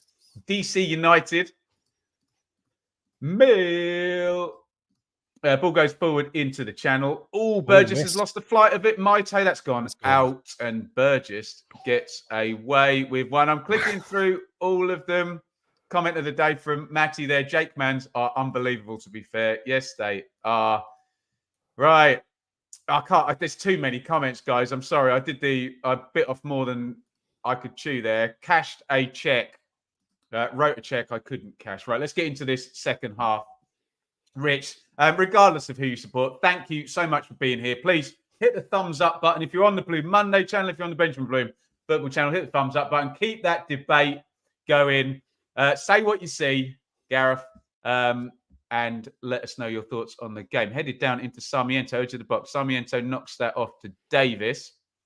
Davis V&G. Davis with the right foot, and that is why he's given the ball away to Jeremy Sarmiento. What are you expecting to see in the first 15 of this half, Richard? I am expecting, I think Cardiff just need to do what they were doing in the first half. Perfectly good half from them. I think if it's Ipswich, I think McKenna will want to see more from Sarmiento, more from Luongo, more from Moore, I think, because those would be the candidates for me for the trademark 60-minute substitution. But Cardiff, I think, just need to keep doing what they're doing. Maite into the penalty box, just closed down by Wolfenden. Maite to Bowler. Big congregation of players over that side now. Turnbull. Bowler's going to cross left-footed. No, lovely reverse ball by Bowler. There's the clip in, headed out by Burgess. Right place, right time. Sarmiento clears. Good work from Cardiff. I'm going to put it out there, Ben. I think Burgess has been Ipswich's best player. Well, that says a lot, doesn't it? The big centre half, yeah? Yeah. And missing over for those, I guess there's lots of Leeds fans watching, aren't they? They may want to understand how a team in second/third could get absolutely boshed by them at Ellen Road. But Burgess, one of our most consistent centre-backs, missing for the Asia Cup, wasn't he? So he might have played in that one, actually. I may be clutching. But yeah, big miss for a few weeks and came back and has been in the team ever since. I'll read Ahmed's comment out in a second. Here comes Grant, and that's gone out of play. We're loving this at the moment. Ipswich have signed Ali Al-Hamadi, and we've all of a sudden got lots of watchers from Iraq. So it's absolutely brilliant. If you are an Iraqi football fan, and if and when Ali Al-Hamadi comes on, and I think he will, make yourself known. Yeah, we love Definitely. To have you. We love to have you here. 2 lines down on Match Bingo over on Manchester United, Everton. If you're playing along with your free card, I hope that's you. Davis gets past NG. Phillips goes to close down. Great tackle by Phillips. I thought Lee Davis was outrunning him then. Yeah, Phillips has had a great game as well. Generally been dealing with Moore pretty well, hasn't he? We saw those 50-50s in the first half. But yeah, Davis nearly got in there. Throw in taken. Morsey. Matt, if Richard reminds me, I'm going to do your timestamp on 50 minutes. But what happens is I tell you I'm going to do it. So you can blame me when you forget, eh? Oh, no, I'm just going to forget, aren't I? Something will happen. Morsey. Sarmiento. Nice feet, Sarmiento. Gives it out to Clark. Morsey. Moore tries the back heel, given away by Kiefer Moore. Encouraging, though, for Ipswich then. Yeah, My team wanted a foul on halfway. Then I'll plead the fifth until I see the replay. I think that was a 50-50 early ball. Yeah, not foul there. Here is Morsey. Right, if you want a timestamp, guys, if you want to know exactly where we are on the stream, we're going to be at 50 minutes. I'll count you down. 3, 2, 1, and we're going to be at 50. 3, 2, 1, sink. Here comes Leif Davis down the left. Davis puts the cross in. He's just shanked that on the run. I was wondering, knowing how well Leif Davis crosses, Richard, my first thing was that would be deflected, but just couldn't quite wrap his foot around that, could he? Yeah, I think he's kind of leant back a little bit as well there, hasn't he? Which doesn't help the angle, but I thought he'd play for the corner there as well, personally, rather than just try and get the ball in. We didn't appear to have Ipswich. Didn't have too many bodies in the box there. I'm trying my best to be neutral. Yeah. Forgive me. We are simulcasting today. Richard is representing the Blue Monday podcast. If you're watching over there, welcome and see you tomorrow night as well. Where you're in the host chair, aren't you? I am. Who have we got? We got people at the game. So Craig is at the game. He's got the long trip home, and the legend that is David Diamond is also involved too. David Diamond doesn't even need to see the game. He already knows what's happened and what he's going to say. Cut through all my nonsense in 2 seconds. But it was 0-0 at half time, wasn't it, Ben? Yeah. Here is Clark goes home to Hladky. Here's your match bingo update. Manchester United, Everton, the 2 lines have gone. And there is me. Woe is me. I'm not winning. Someone's getting a jackpot soon on that one. 2-0 Manchester United, Everton over on match a bingo in the other 12:30 kickoff in English football today. Where's Burns heading towards the corner with Wilson Nesbrand? That looked like a Cardiff throw. I thought they won that, didn't they? Yeah, I think that came off Burns last. Burns doesn't look happy, does he? You can tell when Ipswich aren't at their normal attacking fluid best because Chaplin drifts right, and that's exactly what happened there. When Ipswich are generally under the cosh a little bit, Chaplin goes looking for the ball and tends to drift out to the right-hand side. Throw in goes down the line for Cardiff. That came off Clark last. And Cardiff is just going to stroll 5-10 metres up the pitch. I don't think McKenna will be happy, will he, Ben, with what opening 7? I don't think it's been much different for Ipswich, really, has it? No, it's not. I mean, we're still in that position where I wouldn't be surprised at any outcome of this game. But if that outcome's away win, that will be down to Ipswich's muscle memory rather than them playing well. Yeah, I think it's whether Cardiff can sustain how they're playing at the moment. They're not pushing too high. Obviously, a couple of players committed there, Grant, I think, and Maite. But yeah, it's whether Ipswich is. Yeah, it just doesn't look. You look at that passage there. The passes across the midfield too who have been drawn left. It just doesn't seem to be fitting together there. Phillips and Morsey have both hit the deck. He's got to stop here, referee Langford. Another clash of heads between those two. And Phillips is making a concerted effort, Rich, to play Kiefer Moore right on the front foot. He's 5 yards inside the other half when he's challenging Moore there. He's almost man marking him in terms of every time it goes in the front. I just wonder, you can't drop Kiefer Moore, but it is a really obvious threat for us. And I just wonder sometimes whether there's a little bit of jeopardy of starting with Al Hamadi and then bringing on Moore rather than the other way around. Because Cardiff will know all about Kiefer Moore, won't they? As will the home support being a Welsh international. I don't think necessarily at times it helps Ipswich as the away team to have to kind of change up their way of playing to get the best out of Moore. And sometimes you want to attack down the wide with Davis, Broadhead if he was playing, Burns, Clark, etc. And I think you compromise that a little bit with Moore. And obviously he started today, but he hasn't really had a sniff, has he, from Cardiff? They've managed him well. Yeah, it'd be a very interesting conversation if George Hurst and Kiefer Moore are ever fit at the same time, but that is not a luxury Ipswich have at the moment. They're just doing a concussion protocol on both. Is it Gutas for? That's not Phillips, is it? Sorry, is it Gutas? I think it's Gutas. My bad. Cardiff, my bad. Sorry. And more for Ipswich. Hopefully they're both okay. 54-21. If your team is winning at the end of this game and the stoppage time goes up, you're going to gasp because you don't want there to be that much stoppage time. This is why there's that much stoppage time. I'm just telling you now. Because football fans, if their team's winning, the number's too much. Oh, what? And if their team's losing, the number's too little. Doesn't matter what the number it is. It matters what their team's doing, which says a lot. But I'm just telling you now, this is a lengthy stoppage now, which means we're likely going to end up with between 5 and 7 minutes stoppage time, is my take now. Yeah, I think they went down at 51, 52. So we're already 3 minutes at least into that. But this isn't, still going, isn't it? Moore looks the worst, isn't he? I don't think Moore has got up yet. No. So, yeah, we hope both players are okay. Moore is still... We haven't had a replay yet either. I guess that's out of respect to Kiefer Moore until he gets up off the turf. Gutas just holding the side of his head. Excuse me, that wasn't Phillips at all. I said Phillips initially. Kieran McKenna waiting for the update from the doctors. Yeah, it looks like a cheekbone, doesn't it? Ouch. He's talking at least, so he's not knocked out, which is positive. But yeah, maybe like a cheekbone situation there, maybe.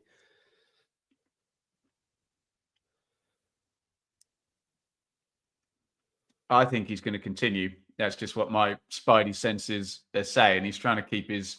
There's some blood legs there on warm. the rags, though, isn't there? Yeah, he's definitely... He just pulled an Undertaker there, where the Undertaker just sits up in the middle of a wrestling match. Oh, here comes a replay. Really he's body checked him a little bit, isn't he, though? Just gets his cheek, does he? Yeah. I think he goes in with shoulder, really. It's a little bit...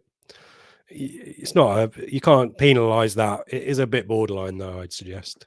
It's a racing incident, I would call it. Well, it's kind of like do you remember the Sarmiento Rathbone situation at Portman Road, where Sarmiento's you can't not challenge for the ball. No, the game's kind of got the referees can't let teams be physical, and therefore there's going to be a little bit of an edge to certain challenges, 50-50s, and that's just an example of that. If the referee permits it, and both teams have indulged in it, both teams have had moments where you kind of wince a little bit and go, oh, maybe in another game that's a yellow card or it's a foul. But we've played on, and I think that's just an occupational hazard, I think, of trying to make the game free-flowing, and it's just unfortunate that Moore's come off the worst for it.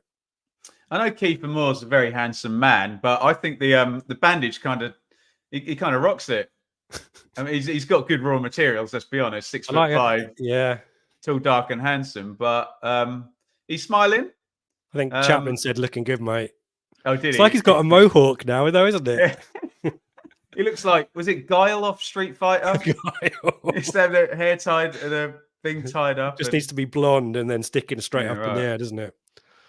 Yeah. Loads of stoppage time. What did you reckon, Rich? 53. So we just lost 4 minutes. So I reckon 5. I think it was 52 when it went out. It's 57 now, isn't it? So it's going to be 58. 8 minutes stoppage time, probably minimum. But Ipswich temporarily down to 10 men as well. Kutas on halfway as well, Rich. So both sides down to 10. Of course, sorry, yeah. Clark, Wolfenden, Morsey. Enjoy a bit of space for once. Ipswich with 10v10. Here is Clark. Moore's back on. And Luongo. That stoppage has just slowed the pace of the game right down, hasn't it? Morsey clips it over the top, headed by Gutas. Always happens, doesn't it? When a player goes off with concussion thing, first thing they do when they come back on is head the ball. Clark to Burns on the right wing. Burns v Grant. Burns. That's great for Grant, isn't it? Clark. Oh, nicely worked into the box, Burns, and Ipswich win. That's a good passage from Ipswich, wasn't it? Corner. Yeah. Clark and Burns, we know they can link up. I thought Grant did well, actually. Came back and helped out, didn't he? But Ipswich, a little inside ball that they like to do, and an opportunity for Leif Davis. I guess it will be an outswinger, won't it? Corner to Ipswich, 59-22. Leif Davis is going to take it. Burns, Clark, Chaplin, Burgess, Moore, all in there. Moore challenging for the header. Recycled or attempted to. Davis Offside. clips it back. Offside flag Not is the best up. from either team, that was it? We're not a great routine from Ipswich, and Cardiff didn't really defend it particularly well. Just trying to figure out for the life of me who was offside then. Nobody. That's a terrible Davis decision. was. Oh no, fair call, yeah. Oh, So Davis himself was offside, Yeah. and then when he played the ball, it's a really good spot by the linesman. I couldn't even see it with a replay. So there you go. We are up the hour mark, and there is Nathan Broadhead about to come on. Here comes the and looks like Amari Hutch. Hutchison by the look of it. And I think Al Hamadi as well. So it looks like Kieran McKenna is going to the bench. He did this, as Rich mentioned, on Tuesday, but that was a game Ipswich were a goal down in. They're not chasing a deficit. Luongo Loose styling ball Burgess there. short there. And here comes Siopsis. Bowler, edge of the box. Oh, they played that really badly. Cardiff had a real nice turnover again. See, I think that's a foul by Phillips there. But Burns has a chance to run in now. Just dominated him in the air, didn't he? Here comes Burns down the right-hand side. And that's I thought there was an arm up from Phillips on Moore. Sorry to jump in, Ben. I thought Phillips put the arm over Moore there to get that header. Strong for him, wasn't he? Maybe. That was my first instinct without seeing a replay. I just think they've bullied Moore a little bit, which doesn't often happen. As we said, 6'5", huge target man. Who are you taking off here, Ben? He normally just takes the wingers out, doesn't he? Sarmiento for sure. But yeah, it'll likely be Burns and Sarmiento, I would imagine. I kind of thought of, I guess he could take off Chaplin and bring on Hutchinson in the 10, which he has done a bit before. Yeah. Burns hasn't been bad. Taking your top scorer out, if you take Chaplin out, aren't you? Is the we'll see. He's normally right. He knows exactly what we need. Yeah, right. Clark takes the throw in. The game's kind of in stasis as everyone waits for the everyone keeps looking back at the halfway to see when these subs are coming. Clark takes the throw in. Luongo.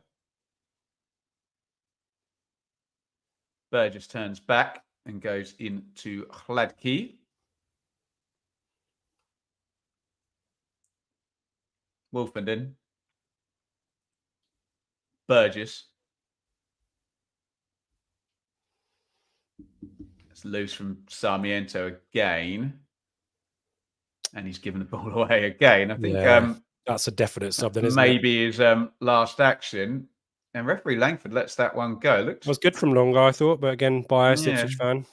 Looked borderline, that one, didn't it? But here come Ipswich anyway. Clark to Burns. Burns against Wilson Esbrand. Clark crossing position, doesn't cross, knocks it into Morsey. Morsey does cross, just plays it into an area.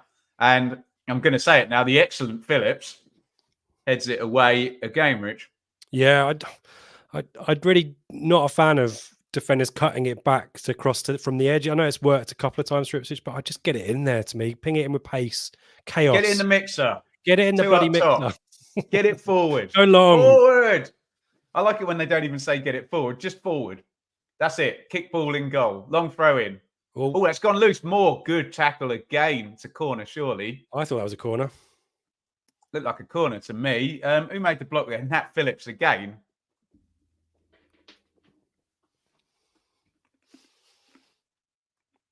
Let's have a look. Difficult one to call. Give the officials the benefit of the doubt. Oh, corner, in it. Through Turnbull, though, isn't it? Look. Not a time to stick your boot on the ball. Yeah. Unless the referee's arguing it hit Moore, hit Phillips, and then bounced back off Moore and went out. But here he is. So Sarmiento for Broadhead. Broadhead. Oh, you're right. Yeah, Chaplin. Yeah. Chaplin has come out. So it is Sarmiento and Chaplin out, Broadhead and Hutchison in. So as Rich suggested, Broadhead will play down the left, Hutchison in the 10, and Burns stays on. Double sub for Ipswich and Kieran McKenna. And in terms of the narrative around, I know we've got a lot of other supporters for teams in the top four, and the lazy kind of lucky narrative that seems to be banding around Ipswich. 64 minutes, Ipswich are not going to die wondering about whether they can change the game. McKenna will make subs, and it may work, it may not, but typically it has worked. Ipswich, when the game is marginal, sometimes have been 1-0 down or a 0-0 in this situation. McKenna will always try and influence the game. And I think for that, Ipswich, McKenna deserve a lot of credit. Throw in to Cardiff, and G is going to take it. We'll see, Rich, if Baloo is going to respond in kind to the subs. You'd think he's pretty happy with his not much first to 11. change, is there? Played well, haven't they? Yeah. Yeah, fullbacks have worked. I guess we've seen less of the fullbacks this half, perhaps. Ipswich generally had more of the ball, maybe. But yeah, the wingers are doing well. The front three, as I mentioned. Yeah, maybe Jeju on, perhaps, just to mix it up. Yeah. It's just legs now at this point, isn't it? If there's no discernible drop-off. Ipswich just pinging it about at the back. Remember, we're expecting a lot. Before anybody cries about that in advance, we're expecting a lot of stoppage time at the end of this one after a double concussion. That is, a player from both teams were hurt. So we're expecting probably 7 or 8 minutes stoppage time at the end of this one. So even though I'm going to tell you there's 24 minutes to play, there's not really, is there? Moore. Well, he's finally won a foul. Wins a foul against Gutas there. He did well, Kiefer Moore. Clark gives it away and then really panics on the second ball, doesn't he? It's messy from Wolfie Clark, makes contact correctly this time with his volley. Moore flicks that one on. First touch for Omari Hutchinson, the Sky Bet Championship Player of the Month. Well, I was surprised by that a little bit. He's obviously had a big impact in Ipswich Town's game, but I thought Sargent for Norwich is a great shout, as much as it hurts me to talk about it. But yeah. Sargent isn't on loan from Chelsea, though, is he? No comment. There you That's go. True. Get the tin outs out. Cardiff they seem to be happy to hover on halfway line when Ipswich have got the ball, just passing around the back as they have. Cardiff maybe dropped off a little bit, but that's good pressure. That's good. Throw in to Ipswich. Always be coaching. Every day's a skill day. Here is Wolfenden. Luongo. Wolfenden. Yeah, Cardiff. Look at that stiff shape they got there. And it worked. Look, Wolfenden just pings it over the top. They had a really nice shot, Rich, there from the hard cam where you could see how little options Wolfenden had. And we're about to get a Cardiff substitution by the look of Errol Baloo's whistle and signal there. So he is going to respond. We'll see how so. Intriguingly poised, this one, Richard. Yeah, it is. I think probably if I'm, well, I am, but if I'm I'm not Kieran McKenna, I'm an Ipswich fan. I think we've generally got the kind of dominance territorially or possessionally, but again, no clear-cut chances. Neither keepers made any saves in the second half. The quality from an attacking sense has dropped down. Some of the panic stations that we saw in the first half, we haven't seen that. Maybe that's a consequence of McKenna maybe tightening things up a little bit. But Cardiff do appear to be happy to sit and let Ipswich attack them and maybe pick them off on the break, but just haven't had too many opportunities to do it. Broadhead just got his first touch. Let's do some tempting of fate, because I love to tempt fate. Anyone in the chat who's a regular on the watch-alongs, when did we last have a 0-0? It feels like it's been a while. So let's tempt that to not happen here today. We love a goal or two or more, but we haven't had any thus far. 68-51 on the clock. Cardiff 0, Ipswich 0. Luongo, who we wouldn't expect to play the full 90 today, but he's still in there. Can't remember last season. No pressure. So this game will not end 0-0 according to the chat. There we go. It's my fault, folks, as well, if it happens. Oh, yeah. Wilson Esbrand, little chest down. He's given it away, though, to Morsey. Morsey to Clark. Clark turns inside. Clark to Luongo. No one had a Clark there, was there? He had to turn sideways. Burgess to Davis. Broadhead. Burgess. Little bit more fizz about Ipswich now in the passing, although they Yeah. have moved Cardiff around, to be fair.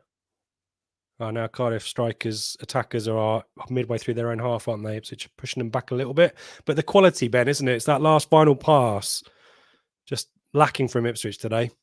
I like their defensive setup, though. Cardiff, they're hard to score against, evidently, aren't they? Clark tries to play it inside to Burns. Who's The offside? flag has gone up for offside, but I mean, he was looking for it, Burns. There, the penalty, and I mean, the offside flag makes that a redundant conversation, but no pen for me if it was. Seen him given. That doesn't mean it was a penalty. There is Aaron Ramsey, the former Arsenal, Juventus, Rangers, and started off at Cardiff and back there now. Birmingham 0, QPR 0, apparently, Rich. Eustace versus Ainsworth. The last one on the live stream, was it? Mm. Oh, wow. So if that was Eustace, that must have been like September. We'd have all predicted that to begin with, wouldn't we? Maybe. Yeah, right. Bowler knocks it back. See, it's this floaty cross. Is a really bad cross onto the roof of the net. They've got to do better. Given Ipswich have controlled the ball a little bit better this half, Cardiff, when they get those sights. And Ipswich pushed right back. Ipswich got into defensive shape really quickly and sat in. Cardiff kind of need to, again, both teams lacking quality, aren't they, in that final killer ball. But that moment there, you've got to at least get it in the box, force the clearance from Ipswich rather than just let it land on the roof of the net. Second half possession, 30% Cardiff, 70% Ipswich. Only one shot in the second half. It went to Ipswich. I can't remember who had it. Was it Kiefer Moore's one that was blocked out for a goal kick, didn't it? For a goal kick that was probably a corner. Here's Hutchinson, Morsey, Broadhead, Davis to Broadhead, Morsey, Burgess,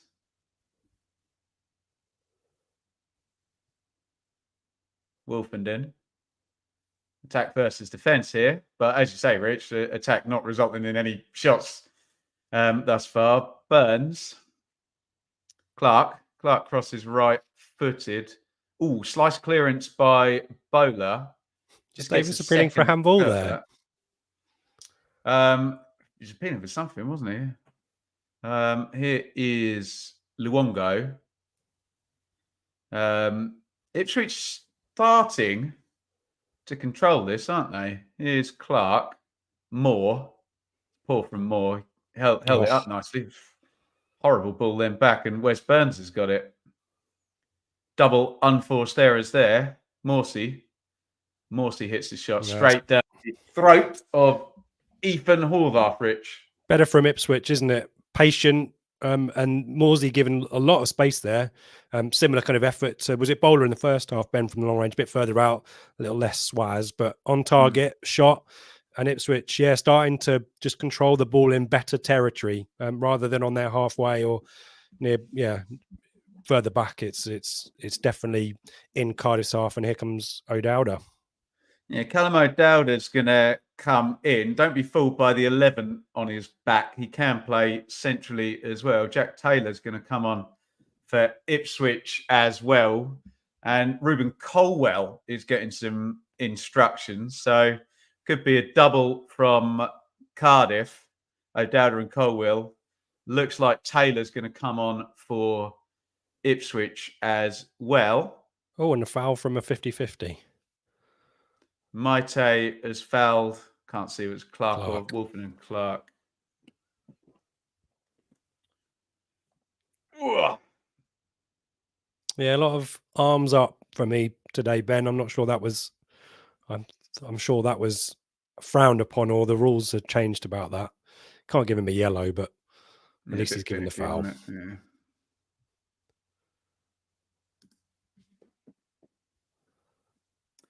Tough listen at 1 a.m. here in Straya. Come on town. Well, you can go to bed in them 25 minutes away. Well, they were expecting a load of stoppage time, aren't we? Yaku Maite out for Callum O'Dowda. So I assume Carlin Grant's going to go up top. Oh, bit of paper. We Sky love a bit of paper. Oh, got their super zoom on that, Zoom trying in. to read that, weren't they? Yeah. Baked beans, eggs, milk, flowers for Mother's Day. Yep. Don't you have it all on that name beginning with A, owned by Google, that I can't say because everything will bleep if I even say it out loud? So Turnbull off. I thought he's had an okay game, but probably not. Kind of disappeared out of the game, really, hasn't he?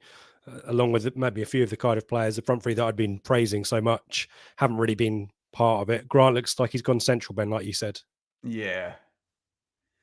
Here is Davis. Davis little poke through, and Broadhead was trying to get on the other side of it. That was an important block. I've got to say the Cardiff. Where's that Hull from?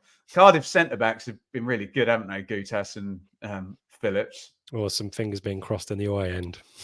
Yeah, I'm not surprised. It's the business end now, isn't it? Here come the Ipswich subs, I think. Oh, Harness. Oh! Marcus Harness is coming in, and so is Jack Taylor. Wes Burns comes out. So is Harness going to play 10, or is he going to play down the right? We'll find out in a minute.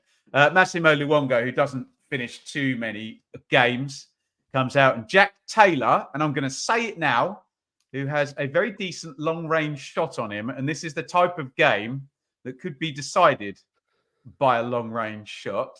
He comes in.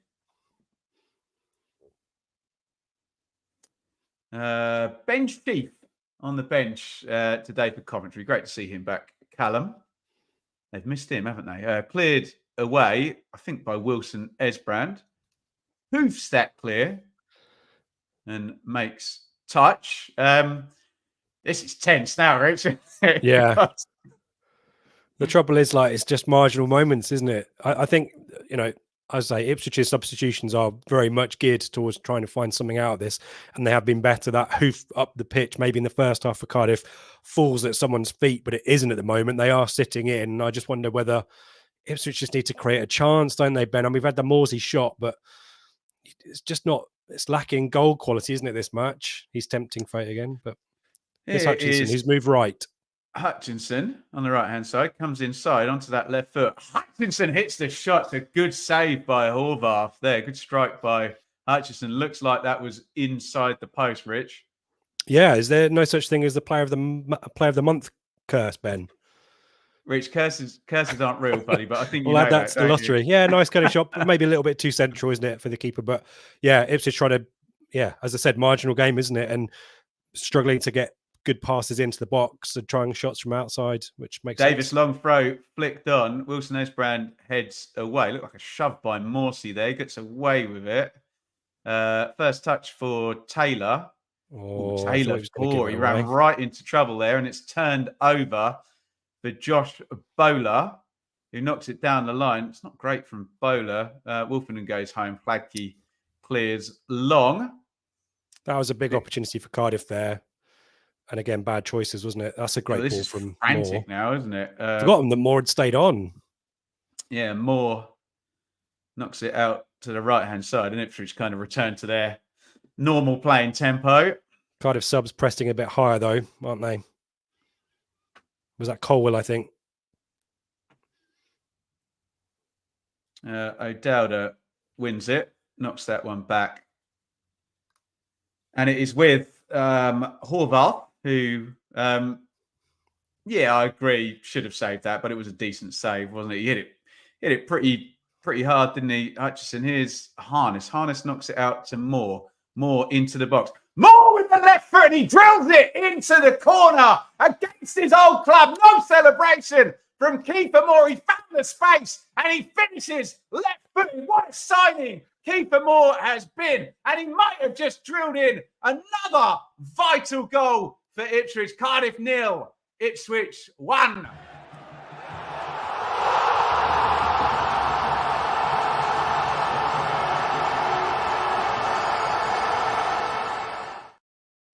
Richard. Well, it comes from the goalkeeper's clearance. It lands on halfway, doesn't it? And really, it's Taylor, I think, isn't it? And Harness. I thought Moore might have stepped back from an offside position, and he has. He's played the line perfectly. holds the ball up, fires it across the keeper. Lovely bounce, probably just in front of him. But more, just these clinical finishes that we keep seeing him from him, Ben. We saw one last week at Plymouth, across the keeper, defenders lunging in, maybe blocks the keeper's view a little bit as well, but a fantastic finish from Moore right in front of the away end. And as you say, the cliche, no celebration. No celebration for Moore. And that is the first time the Cardiff centre-backs, who have been really good, have had to face kind of Kiefer Moore on the deck there. He engineers the chance just to the side of Nat Phillips, and such a good finish. And Cardiff 0, Ipswich 1, and Sky have done my work for me. Ipswich move back into second place as things stand. Long way to go. We've been saying for a while there's going to be 8 minutes probably stoppage time in this one after the concussion protocols for both Moore and Gutas. But now Cardiff need to return to where they were in the first half, where frankly they carried the majority of the attacking threat in this one. Let's go to some comments. Whistles, yeah, full time. Well struck, wasn't it indeed? And Sky have got an absolutely beautiful angle. Curling outwards, Ben, isn't it? Couldn't have placed any better. Just clinical, just absolutely clinical. It's 6 goals now since January. I mean, unfortunately for Moore, the lad Ugbo at Sheffield Wednesday has probably got more, but in terms of a January signing, what a signing that is. And Cardiff now, they've got to find their way back in. Colwill. Oh, nice turn by Colwill. Nice change of direction, but Leif Davis completely telegraphed that one.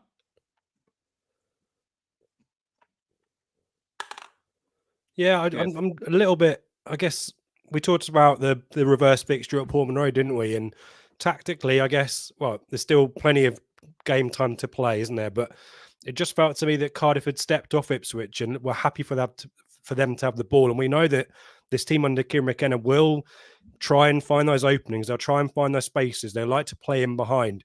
Actually, it was a moment through the middle. We talked about how well Cardiff central midfield had done it, closing that out, forcing Ipswich to get crosses in and long shots. But the one moment, it all comes together. What a passing move. Great running from Moore, wasn't it, Ben, to keep himself onside as well. And now Cardiff, you've kind of got to wake up, having been kind of sat back for 20 odd minutes. Maybe they will, and maybe there's more subs to come as well to do that. But you kind of feel like Cardiff were really in the game at halftime, and if they'd actually taken it to Ipswich, the scoreline might be a bit different at this point. Ball goes long. Let me just give you the time of that goal. 79 minutes. I love you Leeds fans, but if you're calling that a late winner, I don't really know what to say, and we don't know whether it will be a winner or not. But come on, 79 minutes.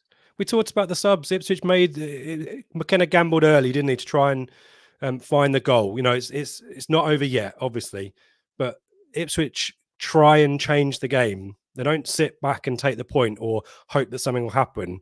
And for that, they deserve massive credit. I know that it looks fortunate, but there's a point where this is a pattern, Ben. You know, you keep scoring late goals. It's because you keep trying to change matches. Admittedly, you know, the best teams get in front and they stay there, like Leicester, for example. But you can't begrudge Ipswich in this strategy that they've deployed because it works week after week. Big clean strike as well. The ball flying into the net from Kiefer Moore's boot without the aid of a deflection. Here is Wilson Esbrand. I jest, guys. I jest.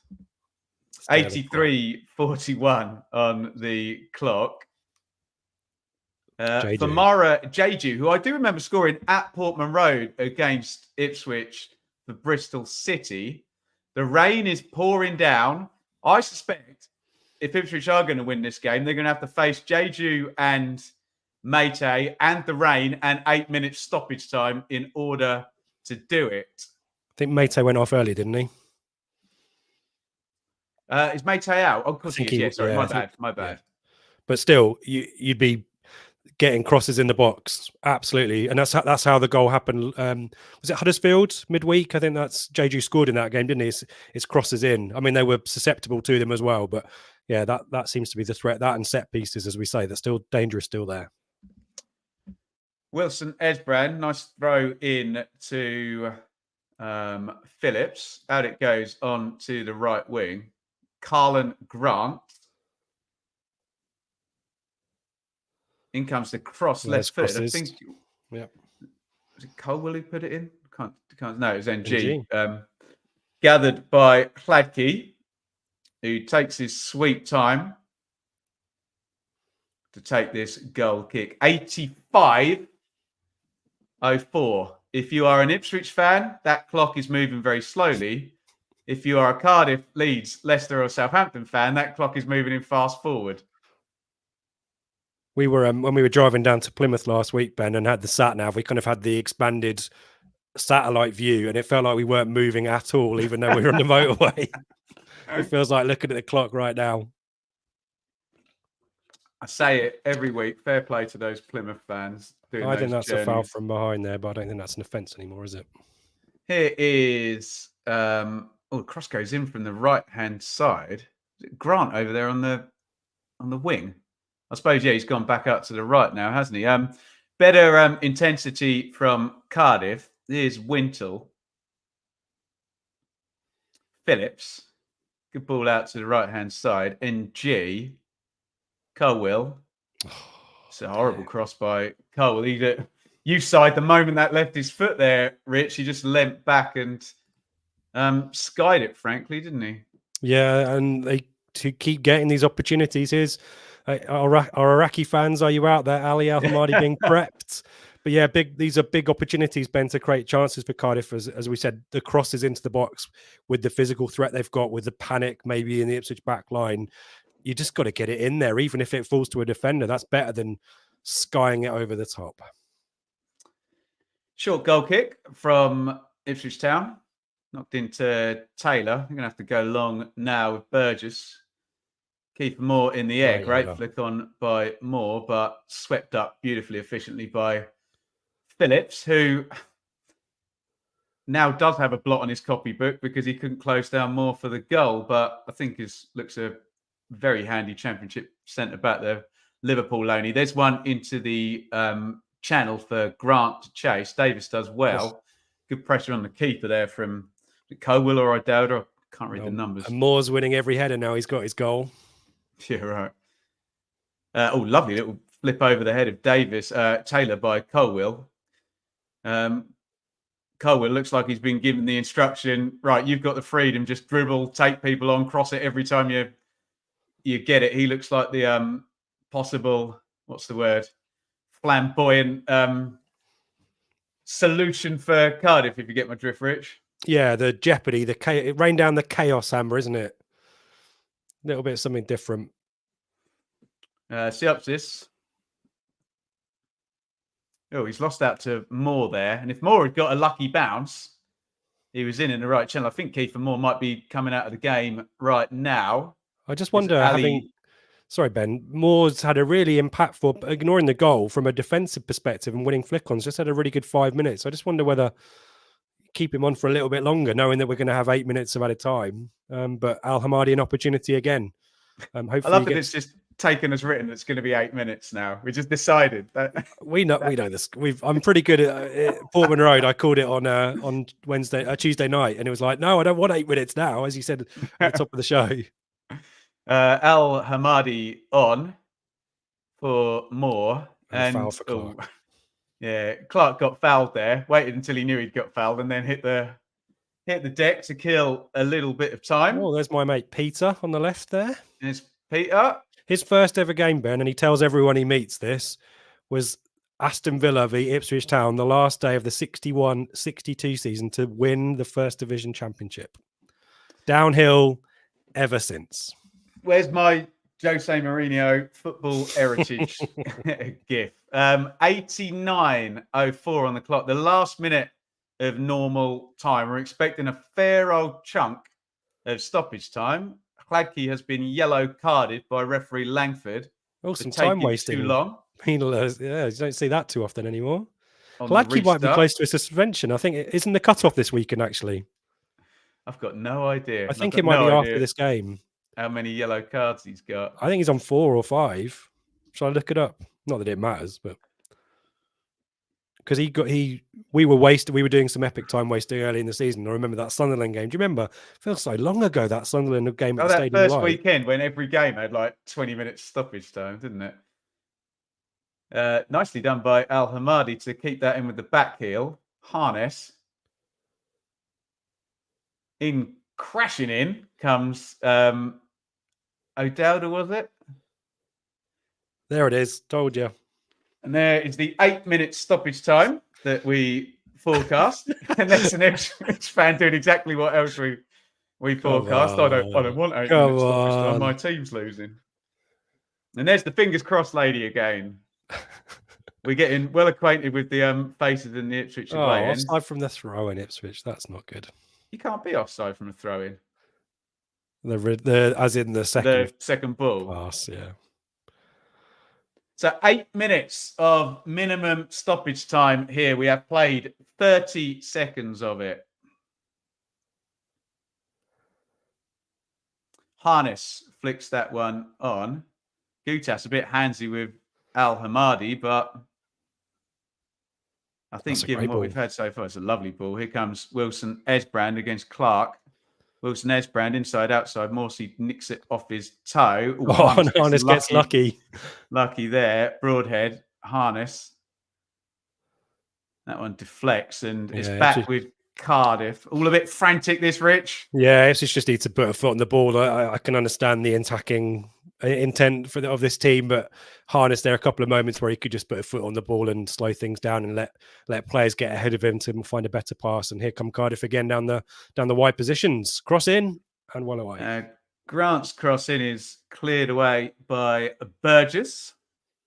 And it's going to be a throw in to the Bluebirds. 91-37 on the clock. 8 minutes minimum stoppage time. O'Dowda out on the left. Gutas, Ipswich trying to get some kind of press going, but they don't want to go too extreme with it and leave themselves open. Colwill. NG. Siopsis. Wintle. And G. Patient. Burgess heads away again. Phillips sweeps it up. Al Hamadi can't quite get it to stick up top. Broadhead closes down. Colwill again. Oh, lovely cross from Colwill. Oh, how have they not scored? Oh, it's a brilliant cross from Colwill, Rich. We said he's been given the instruction. It wasn't, who was it in the middle? It's Jeju in the middle. It's O'Dowda arriving at the back post. What a cross. There's an offside there as well, possibly. Borderline offside. Is it? I think, does someone get a touch on that throw? Who's the front post defender? Is that Burgess? I think might get a little bit on it there that causes the ball to deviate. I think maybe that is fractional, but there's two of them there who should put that in, Ben, shouldn't they? Again, Ipswich get away with one. It's a great cross. To be fair to O'Dowda, looking on a replay, you're right, especially if it does change trajectory. Surely Hutchinson's offside there, but the ball doesn't come to him. But yeah, chance there for Cardiff. And I'm repeating my point about Colwill. He seems to be the one that's got the license. Have a dribble, get it in the box, do what you need to. Yeah, and as we said, Ipswich not dealt with crosses into the box well. They should be trying to do that.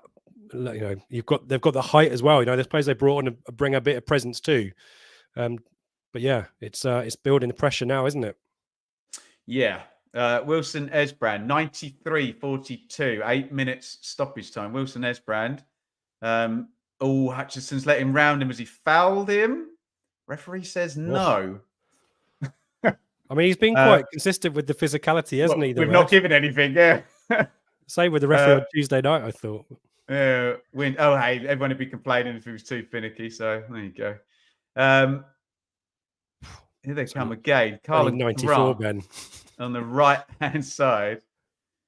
And Colwell, really good crossing position here. Floats it back stick. O'Dowda heads it down. And there is the equaliser. Yep. And talk about deflected goals. Wintle hits the shot and it deflects past Václav Hladký in the 94th minute. And Cardiff get themselves the equaliser. Wintle is the scorer. The pressure was building. It is Cardiff 1, Ipswich 1.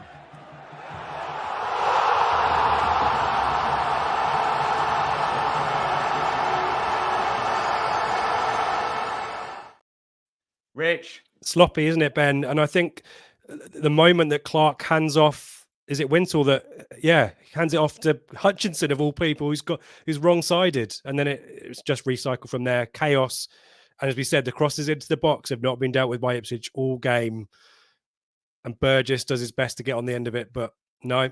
And again, it had been building, Ben. Both teams have been really poor at trying to control the game when they've got, been in positions of control. Ipswich have stepped back really, and stepped off Cardiff, and you felt that it was coming, and it's no surprise. It's exactly the type of goal that I'd expect Ipswich to concede as well.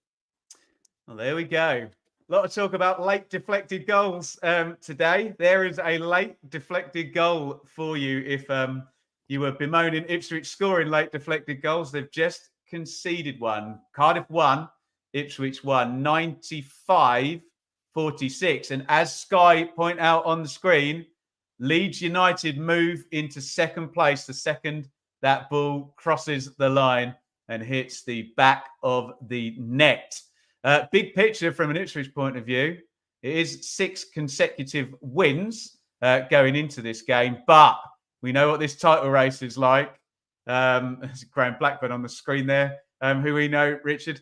Draws aren't going to do you anything with the points the way they are this season. Here is Broadhead to Harness. Harness tries to put it through to Al Hamadi, and the ball goes all the way back. I just think, as I mentioned at the time, I just wondered whether it was a game to keep Kiefer more on the pitch. Not least for his defensive capabilities. I'm going to break up here, Cole. Here's O'Dowd, a really good position for Cardiff. Left-hand corner of the box. And it's Colwell. What a block by Harry Clark there. Goodness me, that really opened up. And if there's a winner in this game, it's looking more likely to be Cardiff than Ipswich right now. Wilson Esbrand plays it, tries to force it through to O'Dowd. A cross comes in low, half cleared it. My goodness me. Scrambly, bouncing about. Harness has drawn a foul from Grant. And that's probably going to do it, Rich. 97-20. And if 20 seconds get killed and Ipswich get the ball down the ground, I think this game is ending 1-1. Yeah, there was a big opportunity for a Cardiff sub. Joe Rules, isn't it? Is he happy for the point? He'll be happy for the appearance bonus for the 10 seconds he's going to play. Yeah, I thought there was a big shooting moment there. Obviously, some last gasp defending from Ipswich, but they have not ended the game at all well, have they? Wintle out, Joe Rules in. Over 1,000 people watching in the stream now. We are so grateful to have you here. This guy, horrible clearance there. That's going to put Ipswich right under pressure now. Crazy play. Here is Rules, the substitute. O'Dowda puts the cross in. A more satisfactory clearance from an Ipswich point of view there. We are 20 seconds over the minimum stoppage time. It's gone in long again. Clark wins the header. He got wrong-sided again, Clark. On the ball. Goodness me. Dramatic end to this game. And G plays it down the line. Grant tries to beat Davis. And I think he's fouled him again, has he? Corner. A corner. Goodness me. Oh, nervy ending here. 99 on the clock. The 8 minutes minimum stoppage time has elapsed, and Cardiff have a set play to potentially win the game. Nervy ending to this one. Cardiff good on set plays. In comes the corner. Oh, it's gone loose. And it's into the back of the net. Cardiff have come from behind, and it is going to be a 99th minute winner. I think O'Dowda has put it into the back of the net. The Cardiff players are off the bench. We are 1.5 minutes over the minimum stoppage time here. There's going to be plenty of other fan bases celebrating that goal. It is a dramatic last gasp win, defeat for Cardiff. Ipswich, Cardiff 2, Ipswich 1.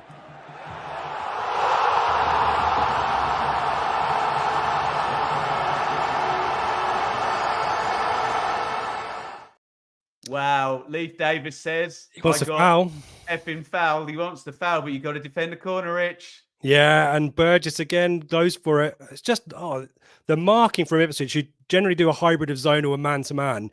Just all players in the wrong places here. Players wrong-sided, and no one anywhere near to O'Dowd. I don't know if Ben needs to attack that ball, and he's been culpable maybe in both of the goals Ipswich have conceded. But as soon as Ipswich conceded that corner, 99 minutes, a minute over the overtime, you knew that something was going to happen. And the Championship has given us more drama yet again. And Ipswich only themselves to blame, really. There's Kiefer Moore. As I said before, I would have kept him on the pitch. I think Ipswich have let these points slip away and really opens things up now, doesn't it? It does indeed. We're still going. I'm not quite sure how, but we are. Here is Clark. Clark clips that over the top, and that will be that. And the full-time whistle has gone. A dramatic ending. 2 goals in stoppage time. We thought there was going to be plenty. Ipswich had led through Kiefer Moore's, I think, 79th minute goal. In the 94th minute, Wintle deflected equaliser. And then, well after the 98 minutes was up, the 99th minute or the 100th minute, we were over 99, weren't we? A corner comes in, chaos in the box. Ipswich lose their concentration. Rich, and they've lost second place today. Let me bring the championship table up, Rich, and you can give me your final thoughts. We don't typically see Kieran McKenna get excited over everything. He doesn't look happy, and a lot of Ipswich players protesting possibly a foul in the lead up to that corner. But we saw the best and the worst of Ipswich this afternoon, didn't we? Got kind of control of the game in the second half, possessional, territorial dominance. Kiefer Moore took a fantastic hit. Took a really good chance, and you thought Ipswich is going to be a carbon copy of last week against Plymouth. But throughout the game, struggled to cope with Cardiff's set piece and wide deliveries. And there's some fortune around, and maybe a few people in the chat will say it's about time the luck went against Ipswich. But it just felt that Ipswich lost control of it, and Cardiff, those crosses came in. Ipswich's defensive shape, Ben, just fell apart, didn't it? And ultimately, you can't say that they weren't warned early doors, and it's harsh. Maybe a scoreline, maybe a draw on the balance of it, but you've got to finish these games, and Ipswich typically do that quite well. Today, didn't see it, and maybe it's another long away trip, Ben, that's caught up with them. I don't know, but yeah, frustrating, and it's maybe it's going to be the week, the opposite of the week that we had a couple of weeks ago, where, well, it was last week, wasn't it, when everyone seemed to get the results that Ipswich needed. It's the complete opposite a week later, and this balmy Championship automatic promotion race continues.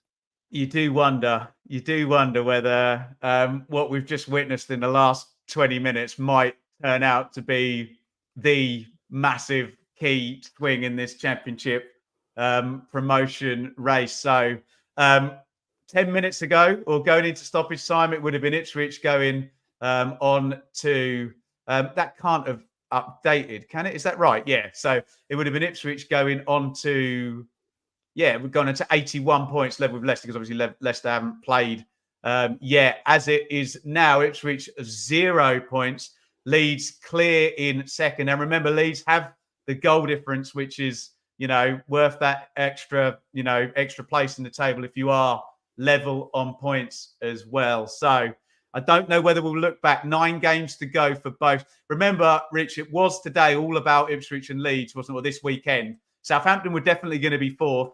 Leicester were definitely going to be top, even though Ipswich could have tied on points given the goal difference. And we have seen it's not even a dramatic weekend. The swing happened in the last 4 minutes of the 8 minutes of stoppage time, didn't it? Yeah, the 3 p.m. games haven't kicked off yet. I mean, exactly. As an Ipswich fan, nothing is over yet. And if anything that last week has proven is that results can happen that are random. And I don't think today is particularly random. We know that Cardiff, pretty bad actually from coming behind in the games. We talked about how good they are when they take the lead, actually not so good when they go behind, but today has proven it. And they've got the players, that kind of the ability to get balls in the box and create havoc that will create difficulty for teams like Ipswich. And there's still 9 games to go, but I think the fact there was a point where you put the league table came up on the screen, and we're actually level in top as Ipswich, and only second on goal difference. We had the same number of points as Leicester, and as you say, you fast forward 10-15 minutes, and now Ipswich are 3rd, by on their own really, and Leeds in 2nd. And yeah, in theory, it could be that sets the trend for the rest of the run-in. I really hope it doesn't, and maybe there'll be more random results to come. Easter is, Yeah, 9 games to go, and we don't know whether it will be. There might be more teams involved, but if this is all about it's Ipswich versus Leeds for 2nd place, it might not be. There might be a bit more chaos, but that is now 9 games to go into the international break. Leeds with a 1-point lead, and the goal difference looks like for the duration. Just to keep you filled in, Leicester head off to Hull I'm sure all the team news is in half an hour ago. Leicester head off to Hull in 30 minutes. That one kicks off. They will be looking to go 5 points clear at the top. Obviously, it could be a good weekend for Leicester, given that Ipswich was 2nd going into it. Southampton, I mean, they're 8 points behind with 2 games in hand going into it. Saints, need to just go on a winning streak now and maintain it through Easter into those tricky games. Remember, Southampton have got to play Ipswich, Leeds and Leicester all before the end of the season. Guys, dramatic stuff in the Championship. It never lets you down, does it? With my impartiality trying to keep it still. It does let you down, but what are you going to do? Hey, what are you going to do? Huge thank you to everyone. I'd love you to hit the thumbs up button before you leave. Rich, do you want last word and just give a plug for the Blue Monday show tomorrow? Yeah, I guess if you're a Leeds or a Cardiff fan, come and join Ben and Craig and Dave and our podcast team on the Blue Monday channel as we talk back on that game and try and dissect that and figure out where we go next. But yeah, thanks for having me, Ben. I really enjoyed it. Thanks for the great chat and the interaction as well. Shame that the result didn't go my team's way, but just drama and great, as an Ipswich fan, newly promoted team out of League One, admittedly, a few months ago now. Great to be part of this automatic promotion race. Who knows? Hull might do us all a favour, and then it becomes super tight, doesn't it, going into the international break next week? So, yeah, shame for Ipswich, but fair play Cardiff, kept going right to the end. Cardiff 2, Ipswich 1. That has been a dramatic watch along, and we will see you tomorrow, hopefully, for a really boring Huddersfield v West Brom. Join me for that one on the Benjamin Bloom Football channel. If you're watching on Blue Monday, thank you for joining as well. We will be back with the Blue Monday podcast tomorrow night at 8 p.m. See you soon.